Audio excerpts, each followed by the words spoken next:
Recording in progress. Good evening. You guys are like lined up here. Straight Hiding from the eye.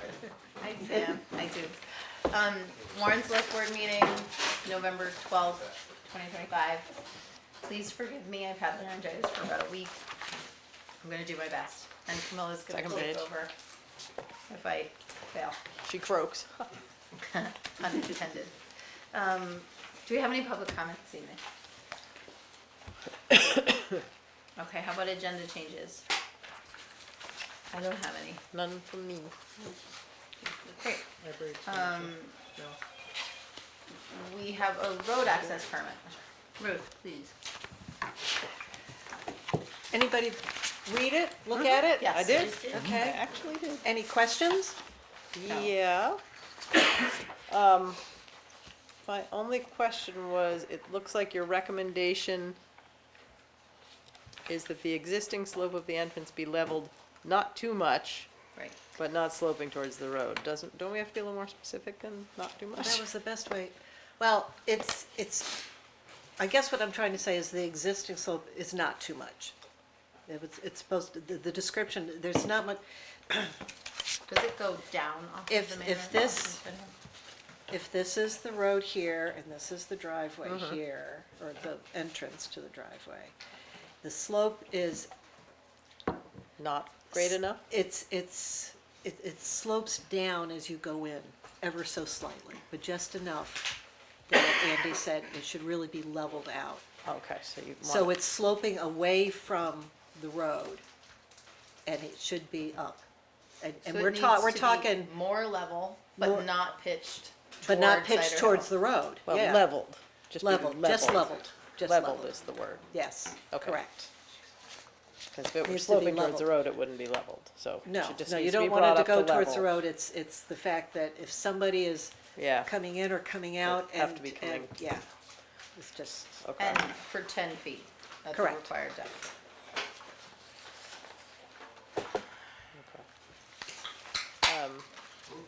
And just a procedural question. Andy used to do this, right? it's always been a select board member of sorts. I Right. mean, I think Barry Sometimes the whole Simpson, select board has done the site visit. yeah, and Barry Simpson, did it, even when he wasn't on the select board, he was the public works person. Yeah. So it could, I think, be somebody in that kind of position, or a select board member. They There's- don't come up often, but they come up enough, Road cut? Yeah, yeah, we get I a- think, you I mean, know, A I've few seen years. at least, couple I've in seen the at last least couple 10 months. since Yeah, I've been yeah, on the, yeah.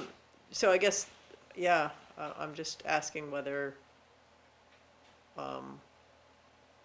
is there anything by statute that says who's supposed to do that? Oh, have your own site visit? Well, no, I Not- mean, who's Oh, supposed to, yeah. Level it it's- out. Who's supposed to, who's supposed to make Do the, the site visit to the- approve it. yes, sorry, yeah, the site visit and the Well, recommendation, I guess. I believe that Andy did it, and maybe he had some select board members with him, or not. Sometimes I he don't did. know. A few times. Yeah. Sometimes we all went, they're There was different, that one in topics. particular. but Well, it's usually a I'm sorry I select. didn't invite you then. No, it's not that, it's just, it's that Yeah. it usually came from Andy and it's coming from you, so I'm just wondering if we're supposed to be doing something that we're not doing. Do we know I don't why think so. Andy did it? I asked him, because I've never, No, all those years, why Andy did it. Is it a select board role? Or oh, was it just that by part default? I don't know. I Can we- think that, Can we find out? Yeah, let's just look I mean, into I it. don't know if there's a specific person that it has to be, other than the fact that you guys have to approve them. So I think it's made sense that Andy was, somebody on the select board was willing to take that role. Would That- you do us a favor and find out Yeah. if one of us needs to be doing that? Or if it's appropriate for you to be doing the site visit without us? I'm just pitch hitting here. Yeah, I mean, we're, But, because, most of the world is faking it until they usually make it. comes from me where I get the road access that I send to you guys, or to Andy or whatever. On another note, we need to update this form. It says road foreman Raymond Weston. Yes, it does say that. I've crossed it out and we can sign this copy. That would be lovely. I know that Paul and John would be very appreciative of that. Does anyone else have any concerns about this or clarification required? No, how does that get communicated though? Do the abutters need to, do they get, No, do they need notification or? not on Not this. usually, no. And the thing, because it's really a very small piece of land, as Andy pointed out to me, he goes, there's the select board and approving a road access, road cut.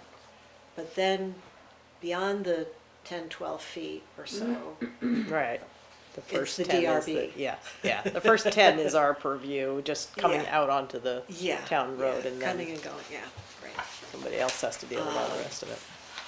So, yeah, So- it's big, and for that reason, it's, I mean, if it was the driveway as well, that's a different thing, that's a part of zoning, where this is just the fact that it's coming off of a town road.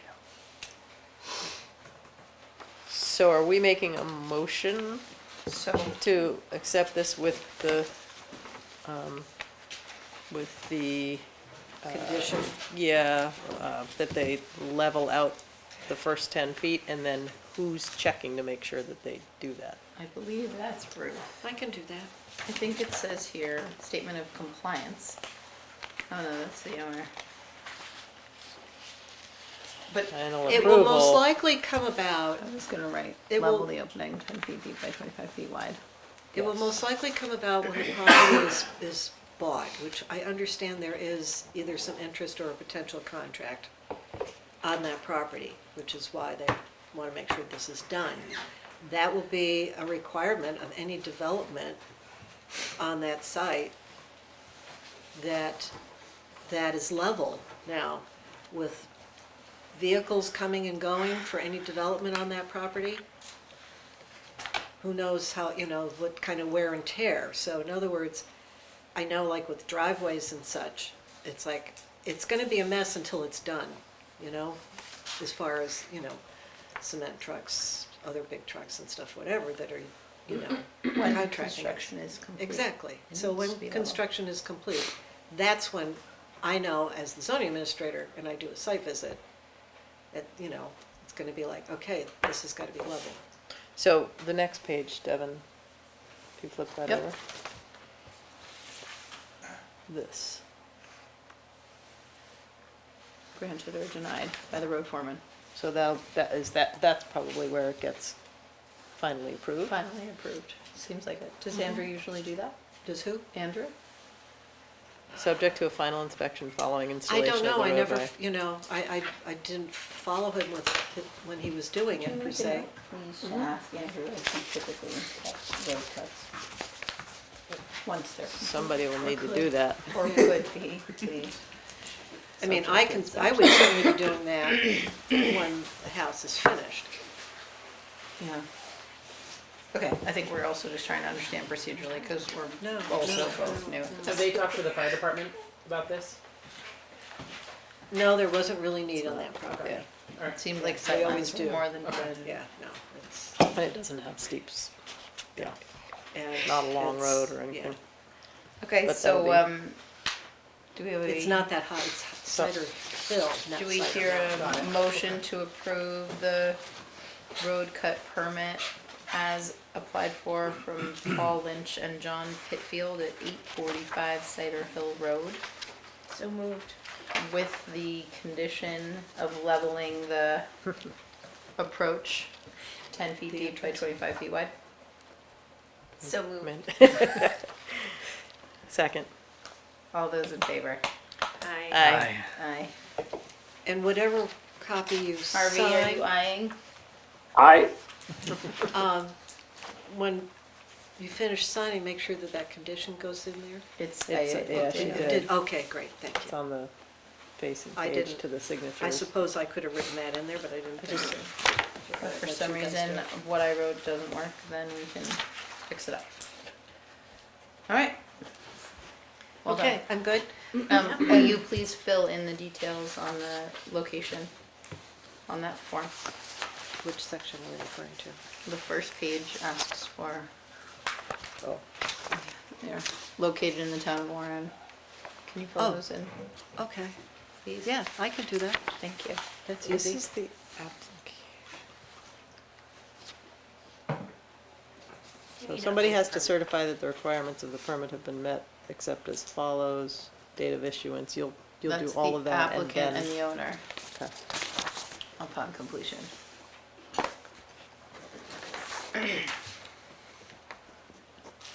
Color pen do you have today? Ah, sorry. Okay, Got rid of thank you. Q1. And please do follow up with us on if there's something in Yeah. statute about who's meant to do the Yeah, road I'm cuts. not, yeah, I'm not sure what the history is or where it came from, but, Well, I think the can select Ruth. board, okay, super. Thank you. Thank you, folks. Thank you. All right, we're gonna, hi Laura. Hey.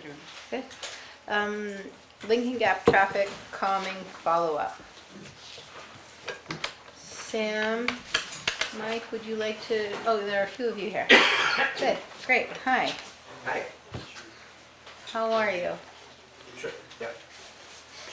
Just added that, just in case people wanted to. In case we needed reference it, yeah. I think we can start by saying, we're sorry, we have dropped the ball on getting your signs. yeah. Excuse me. No problem. What signs are you talking about?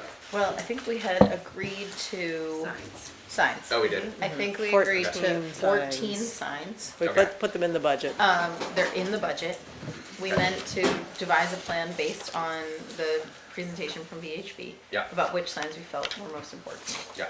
And we just didn't do it. No, that's fine. And And we're sorry. I'm saying it's fine because I think the discussion with at least Peter and Mike and Eric Reisner, who has a conflict tonight, otherwise he'd be here. I think so far, like, the mitigation efforts have been in good intent and well received and appreciated, like the sheriff, right? But with zero change in the speeding situation, that's what we've all mutually tried to communicate. And I think that the signs, and Devin, I remember you and I talking about this in a different context, talking about the village signs. I think signs, again, work for 80% of the drivers who care, but it does not solve the problem of the 20% who don't care. And so, looking at I think, the extreme efficacy of the speed decks in the village, especially at the rec path crosswalk, that is really the solution that we are looking for. And there are two called for in that plan. I would add, by the way, to what Sam just said here, that I agree with Sam, except that don't bag the signs. I think the signs still should go in. It's not like the signs are the speed limit. Agreed, yeah, agreed. I just want to review the I'm signs. here for public comment on this too, but I have a different perspective, so when you're ready. Yeah, absolutely. We're happy to hear from you now. Okay, thank you. Laura Arneson, I've lived on Hanks Road, which is right off of Lincoln Gap for 33 years.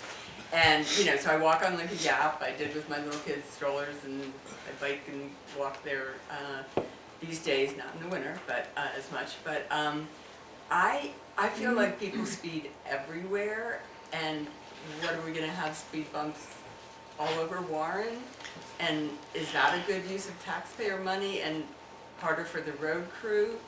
And, in the 30-some years I've lived there, I don't know of any, accidents or injuries. It's also very different seasonally when it's closed, Lincoln Mountain is closed. So there's only one way to get to my house, and I would be going on those speed bumps, 4 or 6 times a day. Literally, because I go up to Shark to work out, I do. And so I just feel like, really, are we gonna have speed bumps everywhere? I don't see that it's, welcoming to our tourists, it's the people who live there. It's a lot, right? I mean, I love those signs that tell you how fast or slow you're going, because it's, even to people that use the road all the time, it's good, or to somebody who's new. So, you know, that's my perspective on it. And I don't know that the speed bumps, it really is different seasonally, so is that something you're thinking about? What, putting in temporary ones, you mean? Yeah. Yeah, I mean, I don't know that we've heard all your comments yet, so Yeah. we'll Yeah. respond on And that. you know, I don't know if you're also considering something like the surface difference, which Like the rumble strips. Texturized, yeah. which might be a compromise between, you Yeah. know, how disruptive speed bumps are, but might make a little bit more of a change toward Yeah. what Sam is mentioning. So, you know, I just think there's a lot to consider, Yeah. and that's why I'm here. Thank you. Thanks. Yeah, Perry. And then I'll jump in a little bit. I made my comments last year, and on the speed sign, I think I made a brief comment a couple weeks ago too, that, cause I walk the dog, you know, a lot from my driveway up to where it turns to dirt, or Eric Reiser's driveway in there. And then, when people go down the straightaway in front of me, I see the number, I can't read what the speed is, but I do see the tail lights. So those signs seem to be fairly effective. You see them breaking. Yeah, you see people braking. Yeah. The light comes on, I'm too far away to read it, but then the tail lights come on, you know, right after the lights come on. And then just kind of a sidebar comment, the meeting that we had, because it was a year ago, with the signs and the speed bumps and all that kind of stuff, I drove back to where I lived for 20 years prior on a road that I drove all the time. And I was hit in the face with signs that weren't there. I almost thought I'd hit the video record because they were like wicked reflective yellow. And for every turn there was, you know, signs, you know, saying turn ahead, and just the sheer volume of signs. And then that got me thinking like, oh my God, I don't know what the number was, you said 14 signs, that up and back? I think they recommended That's, so it's like 7 22 or something. So in each 7 up and direction. 7 down or Right. something, yeah, so, you know, if we do it, we do it, you know, it's not gonna change my life, but it just seems like it's, some sort of visual pollution, you know, kind of pops in my head. And then I was thinking like, well, what could we do instead? Is there something we could do instead? And so, I think there was thoughts that came up that if you're doing signs, there's rules of what you can put on the sign unless it's words. Is that what was said a year ago? Like if you do thought you words, heard you could put whatever say you want on whatever there. you want. Well, you can not. have a sign made saying anything you want. And You can or can't? you can. You can, that's what, okay. And it is recommended that one follows MUTCD guidelines. But we're warned. And we can do That's- weird that's what I stuff thought I when you learned. sit in the hot seat That's after the speed table is. Right. You're not so Tailgate. sure you wanna be warned. So, So Perry, what's your recommendation with the signs? um, Asking about what can be on them and not. well, I think some thoughts that came up a year ago were like having, and I don't know if it was the engineer, if it was from the group, like a sign at the bottom, and not necessarily, and it's been a while, so, you know, be creative about it, have something huge, maybe that goes over the road or something that says, you know, pedestrians on the walkway or something, or, you know, be creative, be funny, be different, something that stands out, you know, and then do it at the top, you know, where they're coming down, you know, the road. That was one thought that kind of crossed my mind. And then more recently was, how much are the signs that light up and tell you how fast you're going? I don't know the Yeah, answer to they're- that. So, They're more expensive. They're not cheap, yeah. And they're but- hard Yeah. because the placement, you have to make sure they have solar access, which is the other. Otherwise Yeah. they Well, need so the barbed second week wire. of July, my wife and I were walking our dog on this pavement section right abutting your property, Perry, and we were passed by a dump truck going 47 miles an hour, clocked on that sign. So those signs are great for the 8% of Right. people who care, and not for others. There's no slowdown at all. Felt extremely unsafe. Getting passed by a massive truck, clocked on that sign. So I mean, again, the signs are great and they are a wonderful reminder and create brake lights for people who care. But there are people who don't care and make the road unsafe for people who are walking and biking and walking dogs and strollers. And that's how all of the dirt roads in all of Warren Right, are. that's- I mean, that's- it's not that yeah. different. All the back roads. It's a My- very popular road for walking and pedestrians and bikers. And And so it's a little wider than most as well, There- than most of the town roads in Warren. there's actually there are many parts of our road that have no shoulder whatsoever. I know for a fact because I was actually in a minor car wreck where there's like 6 inches of gravel in some places. There are many places where there's really no escape for pedestrians. And that's another one of our concerns that we've detailed repeatedly. Mike, you had, Yeah, I appreciate all the comments that are being made. Speed calming in this town is a huge problem, as it is, I think, throughout many resort towns, and certainly, are there ideal solutions? Probably not. But I can give you a perspective from on the lower part of the road, and something that we've talked about and observed over the last 7 years when we first came to the select board with this conundrum that we have. And I think that just the recent evidence of what happened in town here and how the dialogue here 2 weeks ago and the evidence of what's happened has calmed traffic. Might also mention that when we had the downtown situation, we put the cobbles in, instantly over a year, the speed went from an average of 37 miles per hour to 14 miles an hour just by having those physical impediments there, if you will, impediments, structures. Now, I've been ill for the last 3 years, and I've spent an inordinate amount of time at my house.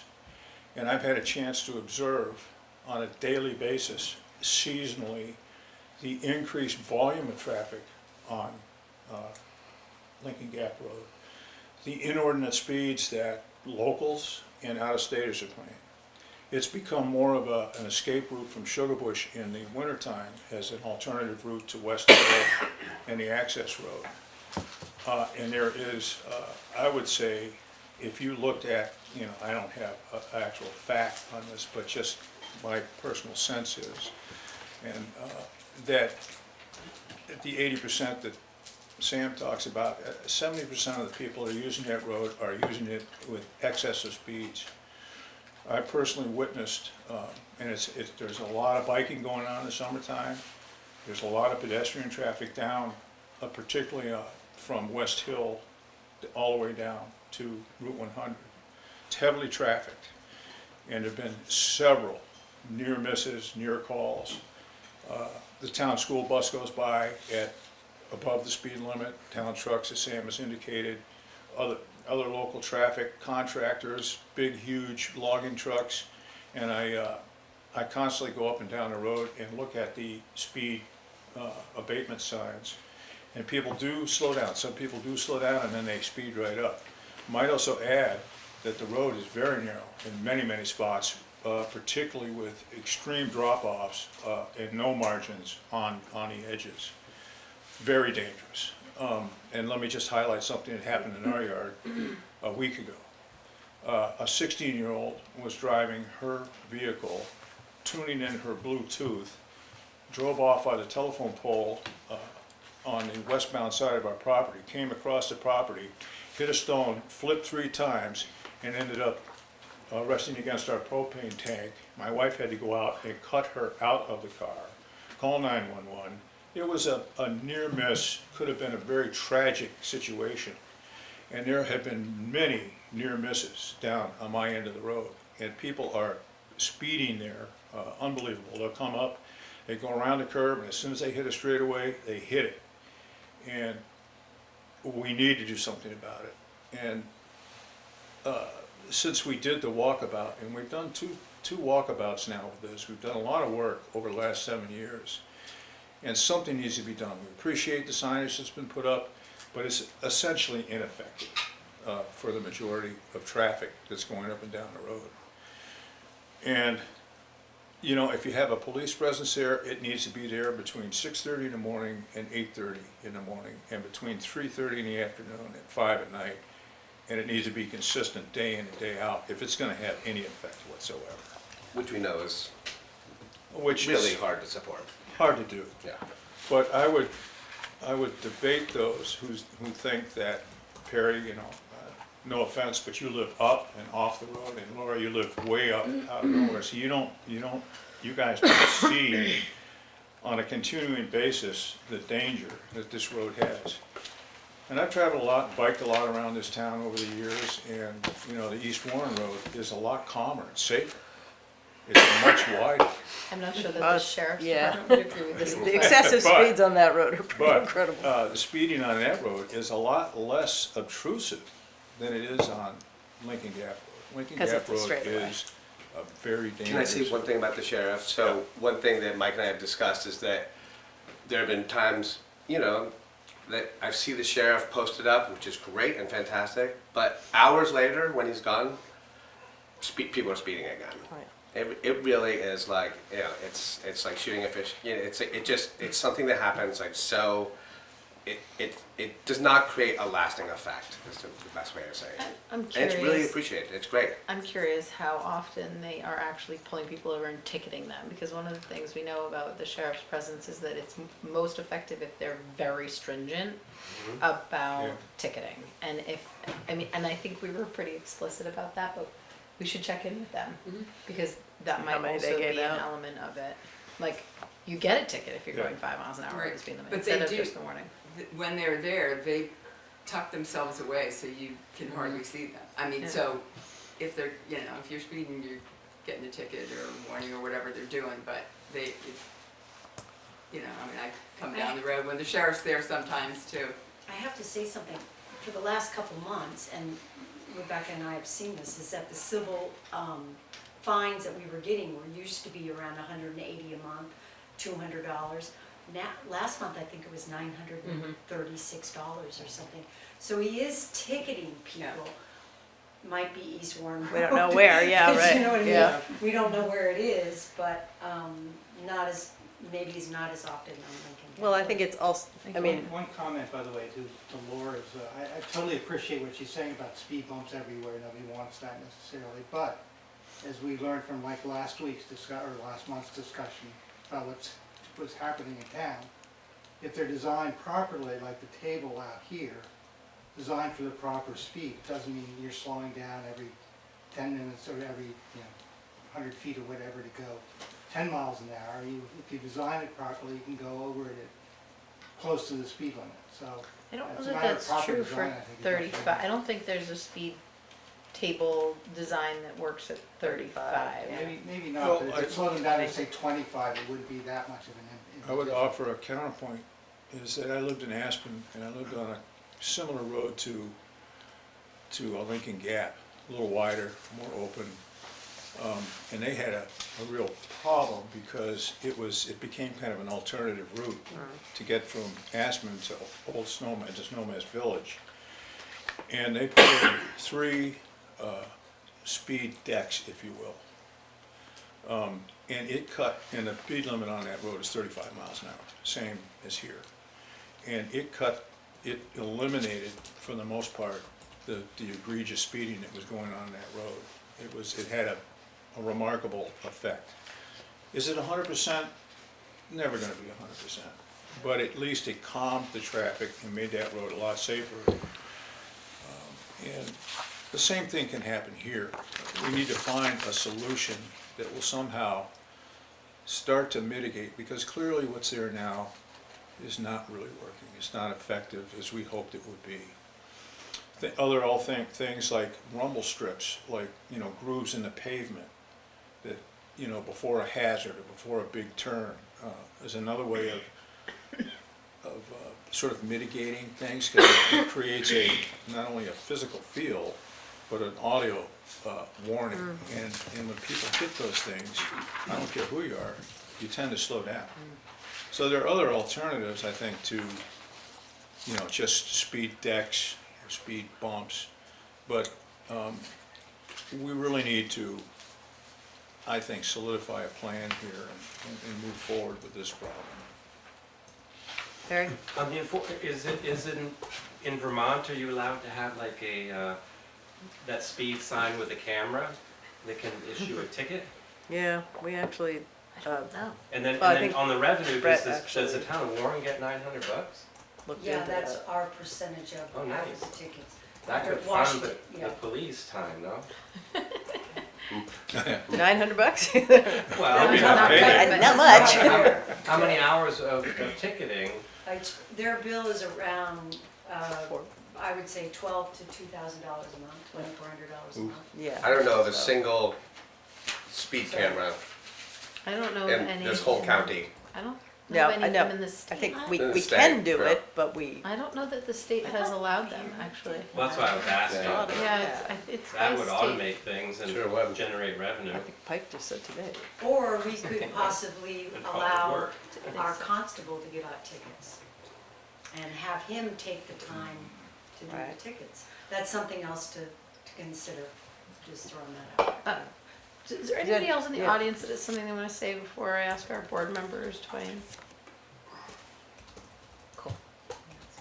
Joel, Kaylee, Harvey, Yeah, what are your Can I thoughts? throw out one more thing, Peter? I hate to put you on the spot, but you did, I would love for the record for people to hear what you told Nicole and I is that you felt, you stopped walking your dog on a daily basis at some times because you did feel unsafe, correct? No, I wouldn't say that. Oh, I thought that's what you said. No, Oh, I misheard you. still walk the dog, although every once in a while I have to dive out of the way of somebody coming by. And I've sort of gotten used to it at this point, as to, how I treat it. But that doesn't necessarily mean it's a good thing, it's a root problem to solve. Right. I just, because I do it so regularly, I'm pretty used to how to deal with it. Diving out of the way doesn't sound safe to me. No, it doesn't, it's not. I'm saying it's not a solution, I'm Right. just saying I've done it enough so that I'm a little bit more used to it than most people would be. Right. Thank you. I think, I'm curious to hear from Josh or Harvey. I think, Kaylee and Devin and I have been at the table in this conversation before, and I just love to Joel? hear any of your Joel. observations. Well, I think I wish we had more data from our current situation because it would be great to be able to like have those speed bumps and know how if they had been built correctly, and we'd have like a month of data of what it's feeling like. But I mean, since they're not there, like when I drive over them, just the place where they used to be makes you slow down because like there's a noise level there that is interesting that like I think about, and then the one that's down in front of Kenny's house is super effective, but we don't also have the data of them plowing them yet, like whether it's like, Right. what it's going to be like. And so it seems to me like from what I've understood, like the small time I've been on this board, is that like the speed tables and speed pumps are like the most effective way of dealing with the speed issue, and also the most annoying. But like they definitely work. And we sort of have yet to see how our plow crew deals with them. And we know from Andrew just today that he tried to plow even the remaining 1-inch bump near the bottom of the school road. And he said, I'm just going to try leaving the plow down and see if it'll just go over. And it pushed his whole truck like 6 feet to the right. It's still very abrupt. So we have to, there's some data that we need from that. And do we have any, real data on seasonality on Lincoln Gap? Because it does seem quite different to me. Season. I mean, I am in the top part of it, but Right. people coming over Lincoln Gap and it's, it's closed up mid-October to mid-April, so that, We tried to, that's- we almost put the data counter out this spring before it was open. And then there was this conversation, well, why should we do that? We really should find out when it's at highest volume. So we didn't get a, We didn't get an accurate count yeah. comparison. But if you're gonna have to go over them, a few of them every day, multiple times, I mean, that too would make a difference if there was a difference winter, when Lincoln Gap is closed and when it's open, and you know, where I live and having to go over all of them all the time if it comes to that, you know, so I think, don't- or move, or. I don't think there's any, I mean, I don't know about anybody else. I don't think there's anybody on this board who thinks that there really isn't speeding going on, excessive speeding going on Lincoln Gap. There is excessive speeding going on on every single roadway, traveled roadway in this community and certainly in the town of Warren. So, It would be nice to know what the I numbers can't, are, you know. though. Yeah. Right. Well, we know what, Is it we know 40, what some, 45, 50? we do know what have the those, speed we have the data. data, yeah. I don't know that we brought it up for this meeting. I think we saw mostly in the 40s to low 50s as the higher part of the average. Different with, times a with day. 40, yeah. 45 being the average. I will say but to Laura's comment, by the way, in terms of winter and summer or seasonality, Yeah. she does live on the far end of the road, but walking my dog and also living where I do, in the winter time, a lot of people do turn onto West Hill Road. They yeah. don't go up as far as Laura's place. certainly. Yeah. So it gets a little Yeah. calmer. And they between come It gets a that little way, calmer too. after West Hill, but West Hill is kind of a juncture. Yeah. Yeah. I'd like to give Harvey an Yeah. opportunity to weigh in on this, please.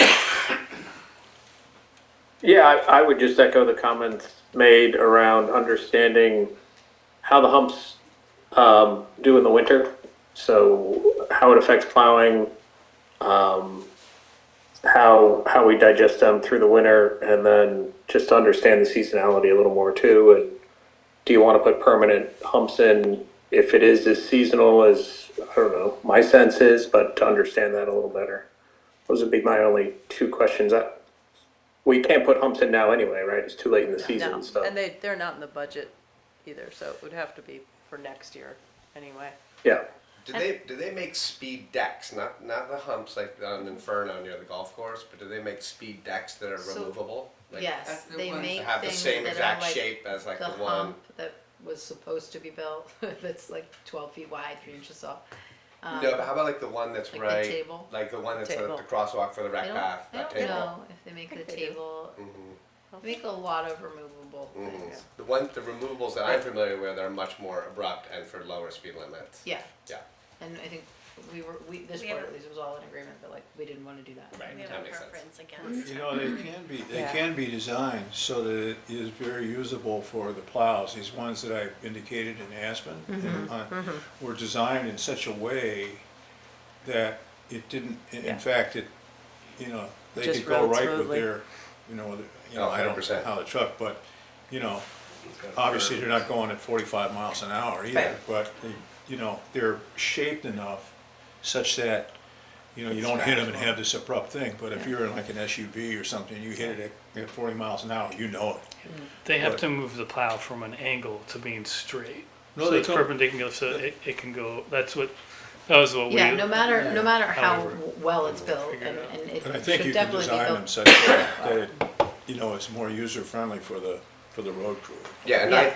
I'll remind the board that I included a picture that I took myself in the Poconos in a ski town of a road that was 35 miles an hour, just as Mike is describing, that had a speed deck that gets plowed all winter. It is plowable. It can be designed. Did they plow Main Street in the past couple of days at all? Just wondering like how they dealt with He this hasn't. deck right outside He, here. did he say? He said he Isn't that hadn't what he was- plowed the table yet. Did he say? Well, he did, I mean, he was telling us that he was plowing the you know, the one on the bridge and got pushed sideways, so when he got to the deck, he just lifted his plow up, so he didn't try to plow. Gotcha. So I think, you know, I don't think we're at a place right now where we can say yay or nay to speed tables or decks. I think we need to look at actually installing the signage that we've already agreed to.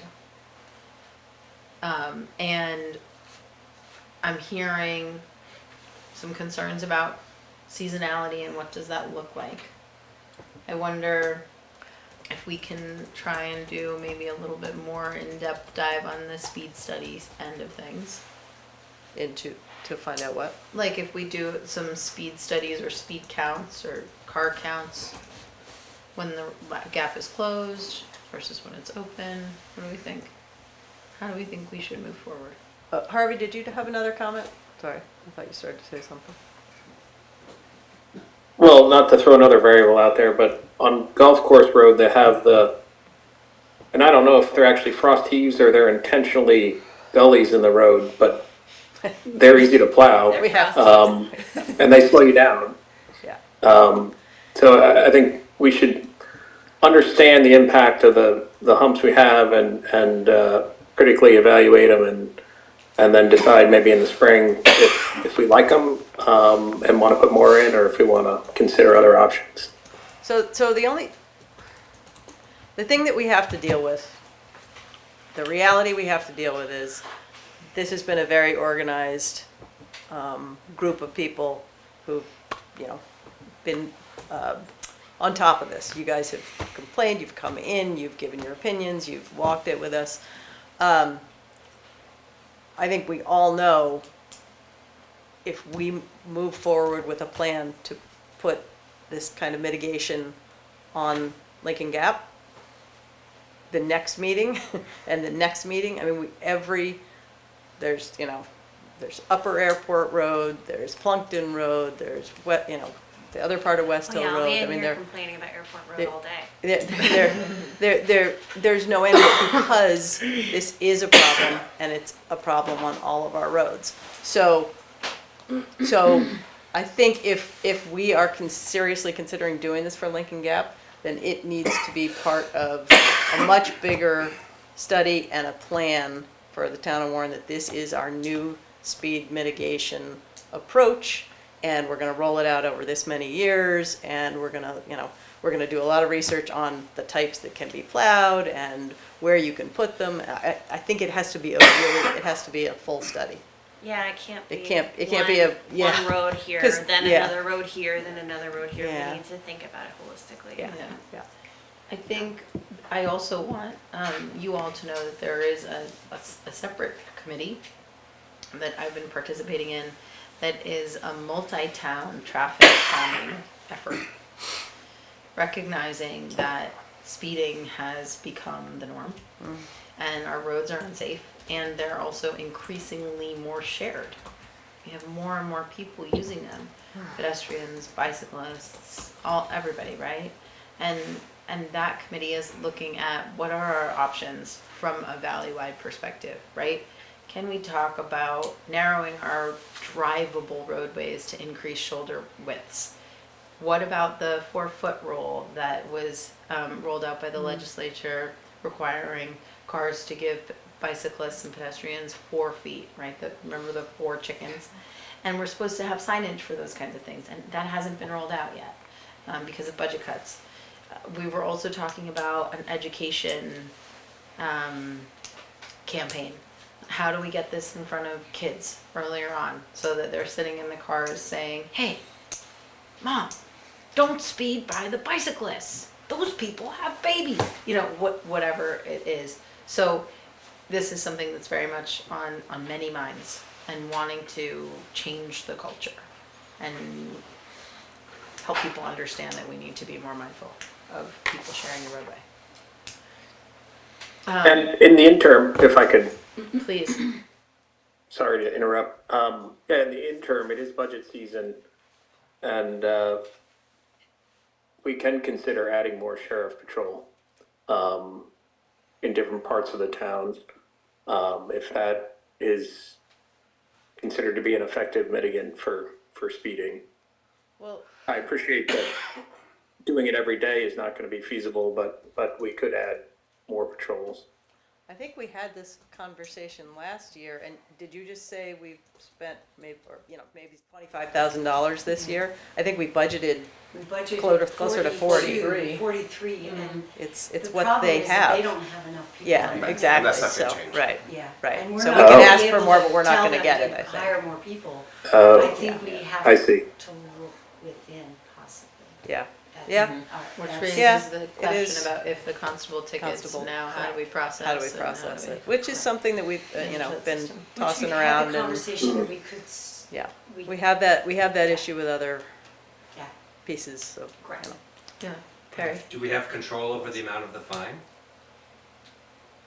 Jeff brought that Think up there's- when he had a conversation with us. Remember this? when we were talking- And I think there's a certain amount that he can charge and it could go through the Washington County Sheriff's Office on that way of Oh, collecting. you mean like he could process it through the Correct. sheriff's So department? we Correct, didn't and have they to- would bill and possibly judicial things, from what I understand. But please But, don't leave yeah, the child that way. would, that's something we'd have to look into. Where were you going with that, Perry? Well, if we can Crank it up. generate more revenue to pay for the police, then it's self-funding. Yes, which is great, but again, you have to have the police available. Well, you so hire that your own, I don't know how much they cost, but, I you know, think and the his point is job there to give out isn't tickets. anyone to hire. Oh, I think that's the But problem. That's another But question. here's another way of looking at the fining and the speeding with deputies, and that is, with sheriffs, and that is that there's different flavors of speeders in the speeding season. They're the commuters, right, who fly by my house at like 50 miles an hour, 5, 6 in the morning, because the gap is open. They're tourists, they're locals, there are unfortunately town trucks. Just the other day, we were passed by the Warren Post Office truck going 50 on the dirt, and so very unsafely. We were walking, and so I think that like the word doesn't get out. So you grab a few people, but it's like whack-a-mole, right? It's like it just doesn't. There isn't that word doesn't get out. If you pull someone over who's commuting from Lincoln, they may tell some of their neighbors, and they're not going to speed anymore. But it doesn't. Well, I think there's, I'm gonna push back on that a little bit. Sure. And I think we've referenced, there are a few towns around Vermont that Rochester. even my husband will say, when he goes through it, he slows down Yeah. because he knows Rochester, that there's somebody there Right. all the Yeah. time. Yeah. And so we've been kind of, inconsistent with it. We haven't been Yeah. aggressive. We don't wanna be that town. Yeah. But I am so infuriated that we have to Yeah. waste so much time, so much energy, and now money on this when nobody would have to be here if everybody were just a little bit more conscious, respectful. I mean, come on, Which this lends just itself to more infuriates me. behavior and By the way, educational programs. It does, versus- and younger is- at driver's ed, starting at driver's ed, and really, I do think it is, it's a cultural shift that we've allowed to happen. It's also, I mean, the cars are easier to drive. And They're quieter so and much more faster. comfortable, right? And the roads, and I'm, this is not popular. I don't like paving roads because they're so much easier to drive. And I just said to Andrew this morning, I said, you guys do a great job maintaining our roads. We get our roads repaved. They're really nice to drive. Yeah. So you can drive faster on them. Honestly, bumpy dirt roads, people don't drive as fast on them. Let them fall apart. But I'm sorry, that was my little rant, and I'm so Damned if you- infuriated that damned we if have you to do don't. this. Dana's comment about getting the constable, getting tickets Yeah. out. And I'm not sure what the price, how the cost of like getting the constable to anything out, whatever that is to the town, but when I've gone through Rochester, and I don't know who's stopping people in Rochester, it's the constable. Yeah. And that's Yeah. a conversation that we've had a Yeah. couple of times, and the intricacies there become who manages the system of ticketing and the when people argue with the violation and then they're going to court, right? So there's It more may- on the backside. May end up being than cheaper just- than putting a bunch of speed bumps in though. So I think what And you we can cover what the we town. do want to do is provide some of the signage that we've already committed to, and we'd like to maybe put together a little task force to determine what's best. Let me just ask a question. Do you Lincoln Gappers feel like that is worth it? Are the signs, should we proceed with the signs? I think some of us aren't crazy about a lot of signs. We're not sure they really work. Do you want us to pursue that?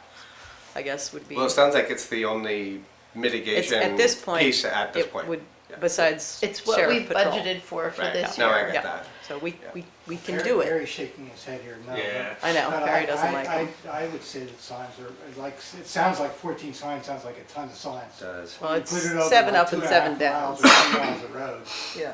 they spread out, I don't think it's gonna be that big a deal, sorry, Harry. No, that's okay. So- And I think it's relatively cheap. But if it Well, it doesn't sounds like the work, signs are already- it's like, why bother?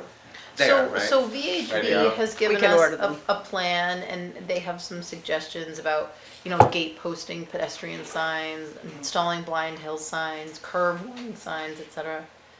And I think it might be valuable to put together a group of people, including some of you Lincoln Gappers, to determine which signs feel most effective.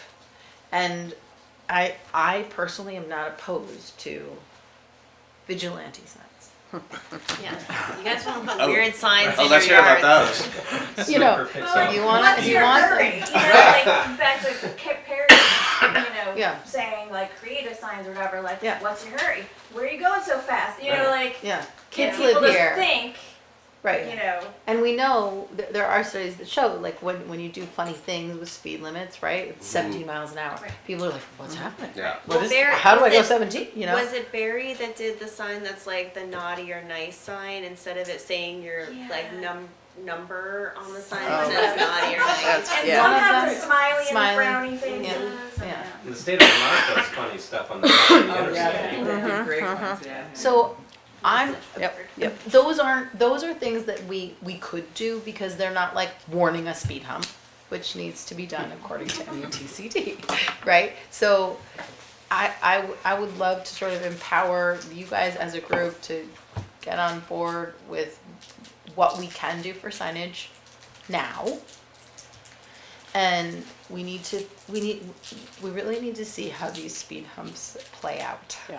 for a little while, and recognize that the village is a unique environment as well, and we have to be mindful of what we set for a precedent. And if we set that precedent, we need to be prepared for that to apply to the rest of the town. What's the possibility of reapplying or trying to reapply for a speed mitigation grant, as was mentioned in the hump gate last month? Well, Sorry. Wasn't that mentioned? we did, have but a that's grant. that's what allowed us to do the speed mitigation in the village. Was Right that- on, just wondering if that So can get. another one? Village traffic calming grant. I I don't think know. I think that would be where we need to understand the scope of that. So Right. we would need to do the study, or maybe we could get money to do a scoping study of the roads in Warren In the village. and, well, we concentrated on the village for that one. I'm saying, because we know this is just one road after another, that the next one I think would need to be a broader study. Like where do we need them? How many do we need? What types do we need? And, there are grants available for studies, I'm sure. Well, and part of this is really, like I said, with this multi-town effort about traffic calming, this is a cultural problem. Yeah. And it also stems from V-Trans. We don't even have the right to post a speed limit that's lower than 35 miles per hour, right? Right. So one of the easiest things we could say is lower the speed limit, Right. then put the sheriff there. Right. Right? We don't even have the right to do that. And the way that they calculate how the speed should be set is problematic. So there are people working on this on a higher level, and if any of you want to be involved, please let me know. I'll happily bring you into that committee. But I think you're suggesting that, and what I would say, one or two of this Lincoln Gap group Yeah. wants to let Rebecca know who you've designated, and, we'll put together, I'd like Andrew to be part of it. Yeah. A conversation, a walk, or whatever, to Using- decide where these 14 signs Yeah, and what that'd be type good. of signs. Yeah. Yeah. And I like your idea about gaining more information, more data. Yeah. And I think that if you look at it seasonally, if you could put counters, just below West Hill, where it comes in, that would be, give you a lot of data as to, Maybe above and below, so you can see. you could do, the How more many are information you turned, have, the better, right? But I think that would be a great opportunity for us to understand more completely just Put the exactly rubber what thing the on the traffic straightaway. patterns are there. Sorry? Put the rubber thing on the straightaway so you get the count and the speed. Yeah, 'Cause for every speed, there's a car. you know, I mean, there are 2 or 3 places if you put counters, I mean, yeah, where you could and really collect gain some data. real data. That way it's- Like right above Vickery Hill, down below Vickery Hill where the straightaways are. And then, you know, We did people do naturally multiples. slow down We on had the curbs. 3, I We think. had 3. Yeah. But we didn't think, we didn't get any Did you data on see that, the did we? results? Yeah, we did. Yeah. Oh, yeah. Was Oh, yeah. that the one that Oh, yeah? was, Yeah. something was messed up? It was, I they thought we were a shared- little funky with them. I Well, thought there no, was I discussion thought about they flaw, were- some flawed data. Yeah, I thought they weren't I don't great. think there was flawed data so much as there were some outliers Yeah. that, you know, So- 80 miles an hour or Yeah. whatever. It was like, well, most likely, somebody just saw those speed tips and said, ooh, I'm gonna give them something to look at. Fly down.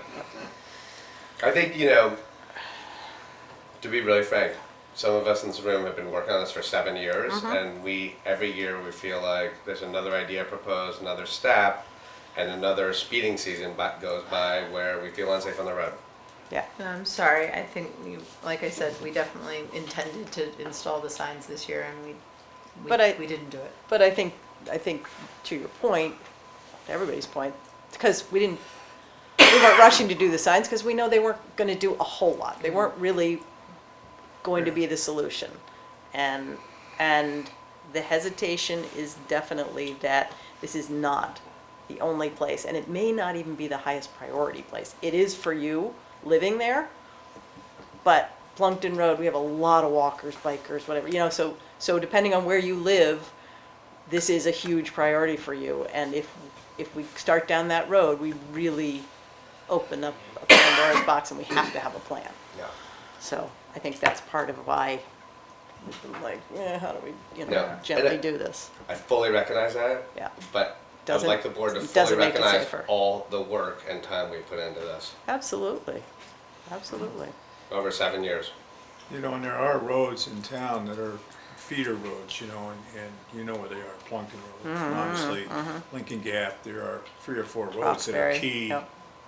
you know, travel zones, if you will. But Yeah, thank you for listening, and, you know, I would echo what Sam says, we've been after this for 7 years and realize, yeah, we're very parochial about our road, about Lincoln Gap because we live on it, but, and recognize that it is probably ultimately an unsolvable problem, but if we could mitigate what's going on, that would be Yeah. to everybody's benefit.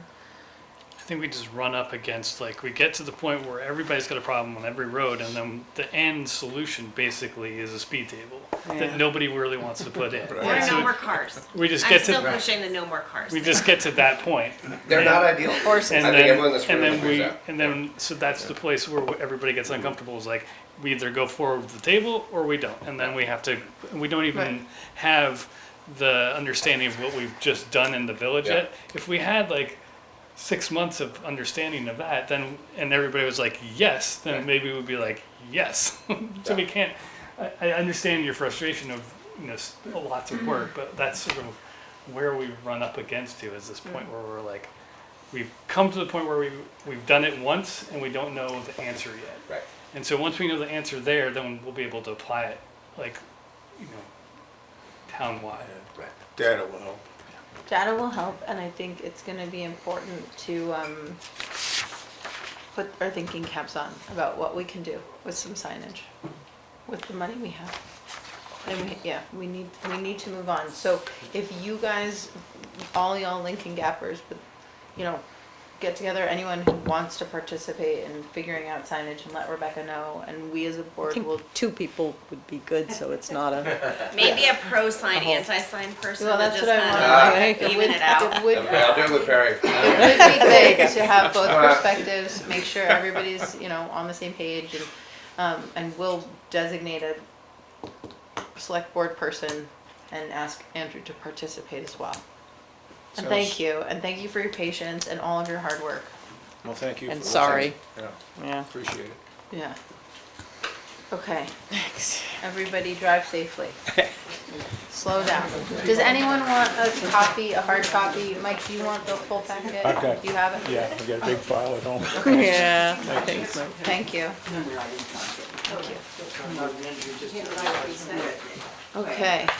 We are gonna move on to the health insurance discussion. Do you have information for us? Yep, I'm going I to, think I saw the sanitary bag, yeah, sanitary.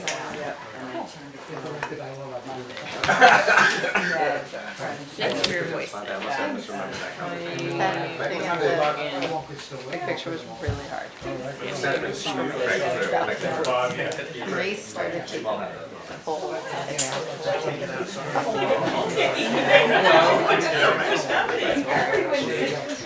Oh, yeah. It's like we live in a And then hilarious. Yeah.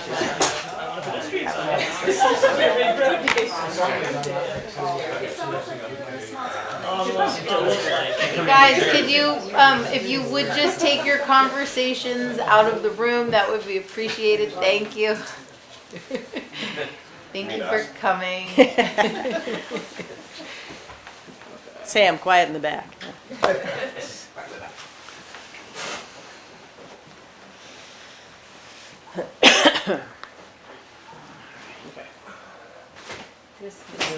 so I've got my copy. I'm not able to see it very well. Can you make it a little smaller, please? We And that- don't, once we we get it. don't have those though? No, I have I it. didn't. Okay. I brought mine. So Craig had given us. That's the one from last time. Oh, is this a new one? Oh, okay. Do you want me to? Yeah, okay, so, I think we wanna, I'm hoping that you're here for insurance conversations, right? There. Oh, okay, well, please feel free to weigh in, and we're just gonna look at some more options that Craig has provided us so that we can make the best decisions for everyone. Sorry, let me just Yeah, you do. interrupt for a second. Please, No, interrupt just away. on the agenda, What do we do? I wonder if this health insurance is gonna be a longer conversation than the Blueberry Lake pedestrian sign. And maybe you can hang out for the health insurance, but, just sorry, do we want, Do you have a time is there restraint? any? I don't have to leave. I rushed to sort of get here, but I don't actually have to go anywhere. Are you okay if we proceed in the order? Is that, are you sure? Yeah. Okay, thank you. Are you okay with that? Yeah, is there a reason to? I think it might take a while to talk about what Jen wants to talk about. Okay, all right, good. That's all. Okay, It might not. cool. Okay. So, just piggybacking on Craig being here 2 weeks ago, or a week ago, whatever, feels like yesterday. What were- Yeah. I don't know. He had sort of let you all know that the health insurance that we're currently on is increasing significantly. He had proposed the town going out of Exchange. the exchange. Going into the exchange? No, into the exchange, Into sorry, the yep. exchange. Okay. Yep. And then us switching to a different Blue Cross Blue Shield plan, which he felt was the equivalent of the gold plan to what we have now, or switching to the MVP gold plan. The MVP plan is $10,000 less than what we would pay with the current plan. Less than what we're Less than- paying now, or less than what we would be paying next year? Or next year, sorry. And the gold plan would be a 4.8% increase, so 13,000 more. I don't think I understood that. So we were looking at an increase of the current plan. That Correct. was how much? Um, It was like like some So ridiculous. 14%. 12, oh, Yeah. So if we yeah, stayed, 14%. 12.1%, if we stayed with the current plan, Mm-hmm. um, Annual And- premium change. it would only be a 4.8% plan Increase. if we went to the gold plan with Blue Cross Blue Shield, and we would be saving it would be money on the MVP. Comparison. Correct. Okay. And then Um, you surveyed staff. So I talked to staff. They all sort of did their homework. The problem with the gold plan for Blue Cross Blue Shield and as well as the gold plan for MVP is there's a significant increase in the deductible as well as the out-of-pocket cost for employees. So I'm confused about that because the town pays the deductible and the out-of-pocket costs through Correct. the HRA. So, for example, an employee on a single plan gets $3,000 towards their deductible and their cost. The gold plan for Blue Cross Blue Shield, the deductible is $3,200. So it's $200 more than what the town pays now. So the town could increase that to 3,200 to cover that Potentially. deductible. But, so for example, right now, we have no deductibles when we go, for a wellness check, go to the Co-pays doctor, or- this, yeah. that, the other thing, co-pays. We don't have any deductibles when we get our wellness drugs, our prescriptions, things like that with these other plans. For example, for wellness drugs, there's a 40% out-of-pocket cost for generic drugs, and then a 60% for preferred wellness drugs. In the Blue Edge plan, in the Correct. comparable blue Yeah. plan. And then but in the MVP, it's $10 and $15 rather than a percentage. Right. I mean, once yeah, you meet your deductible, it's zero. But right now, we have none of those costs to us. Yeah, I guess I don't think we talked at all about passing those costs on to the employees. Just choosing a plan that cost the town less with the same access to care. So Am in I other words, mistaken? if the town chose MVP and it saved the town $10,000, which actually it looks like that is $10,000 from current, from current, Okay. $10,700 a year. Potentially that savings could be applied to offset whatever increase the employees would be seeing for those copays. I mean, we'd have to do the numbers I on think the that. $10,000 reduction, so the decrease from 280,000 to 269 includes expenses for the full amount of the deductible. He's already counted all those That's right, costs. Right. 6,400, Okay. 12,800, yep. Right. So it should be a true savings of 10,000. Even after we've covered the All the employees' deductible. deductibles, yeah. Yeah, I think what we really want to know from our employees is whether or not their doctors Yeah, the in-network. accept MVP as They their insurance. accept. So Brent made a couple of phone calls. They accept MVP. However, not everything is covered. What? They're So they're an Can you in-network elaborate? doctor. A Yeah. bit. I only Yeah. learned about this like 2 days ago. So really haven't been. we have more opportunity- time. We can Yeah, take we our don't yeah, make yeah. decisions I tonight. understood you weren't making a decision necessarily tonight. Yeah, And it's pretty in-depth. So Okay. when I called, I mean, there are something like 170 different plans. So it depends on, and what's covered in each plan. So I haven't been able to compare, not knowing which plans you were considering, if the coverage is comparable from what we have currently in the plan to what you'd be switching okay, to. so in other words, you talked to one of your providers and said, if I switch to MVP, and they said, well, which MVP? So I called provider and said, is there a list that you have of the different coverages? And they said, no. Yeah. So they had me Yeah, call you- Center for Vermont Medical Center, the billing department. Yeah. And That's they fun. said, Brent That had to be fun. and that's where I heard about all of these different, depending on the plan, for the different coverages. So it's not just a question of whether I think we need provider. Do we can call Craig. Craig said he's happy to answer Is he- questions. Because you can look, What is? like Blue Cross Blue Shield, you can look at like what's in network and what's out of network. Yeah. Is MVP have the same service online or no? Yes. They do, but it's not as user friendly as Blue Cross Blue Shield. Okay. So it didn't seem like just a question of whether your provider accepts MVP, it's which plan and It's how which that would plan, be right, applied. Which is gonna be covered. Well, I think, I think, you calling Craig, or you're gonna talk to Craig? I told him I would text him if we needed Yeah. him and ask him to zoom in, so just, let's I continue the think the conversation. question that Craig wanted us to ask, or all the employees to ask their providers, was whether they are in network with MVP. Because if they're in network, then this plan should keep you where you are right now as far as what you're getting for coverage. they would It's be just, if they're out of network, if they're not in the MVP network, He wants then to it would be send him different, the link. I believe. It's on the website.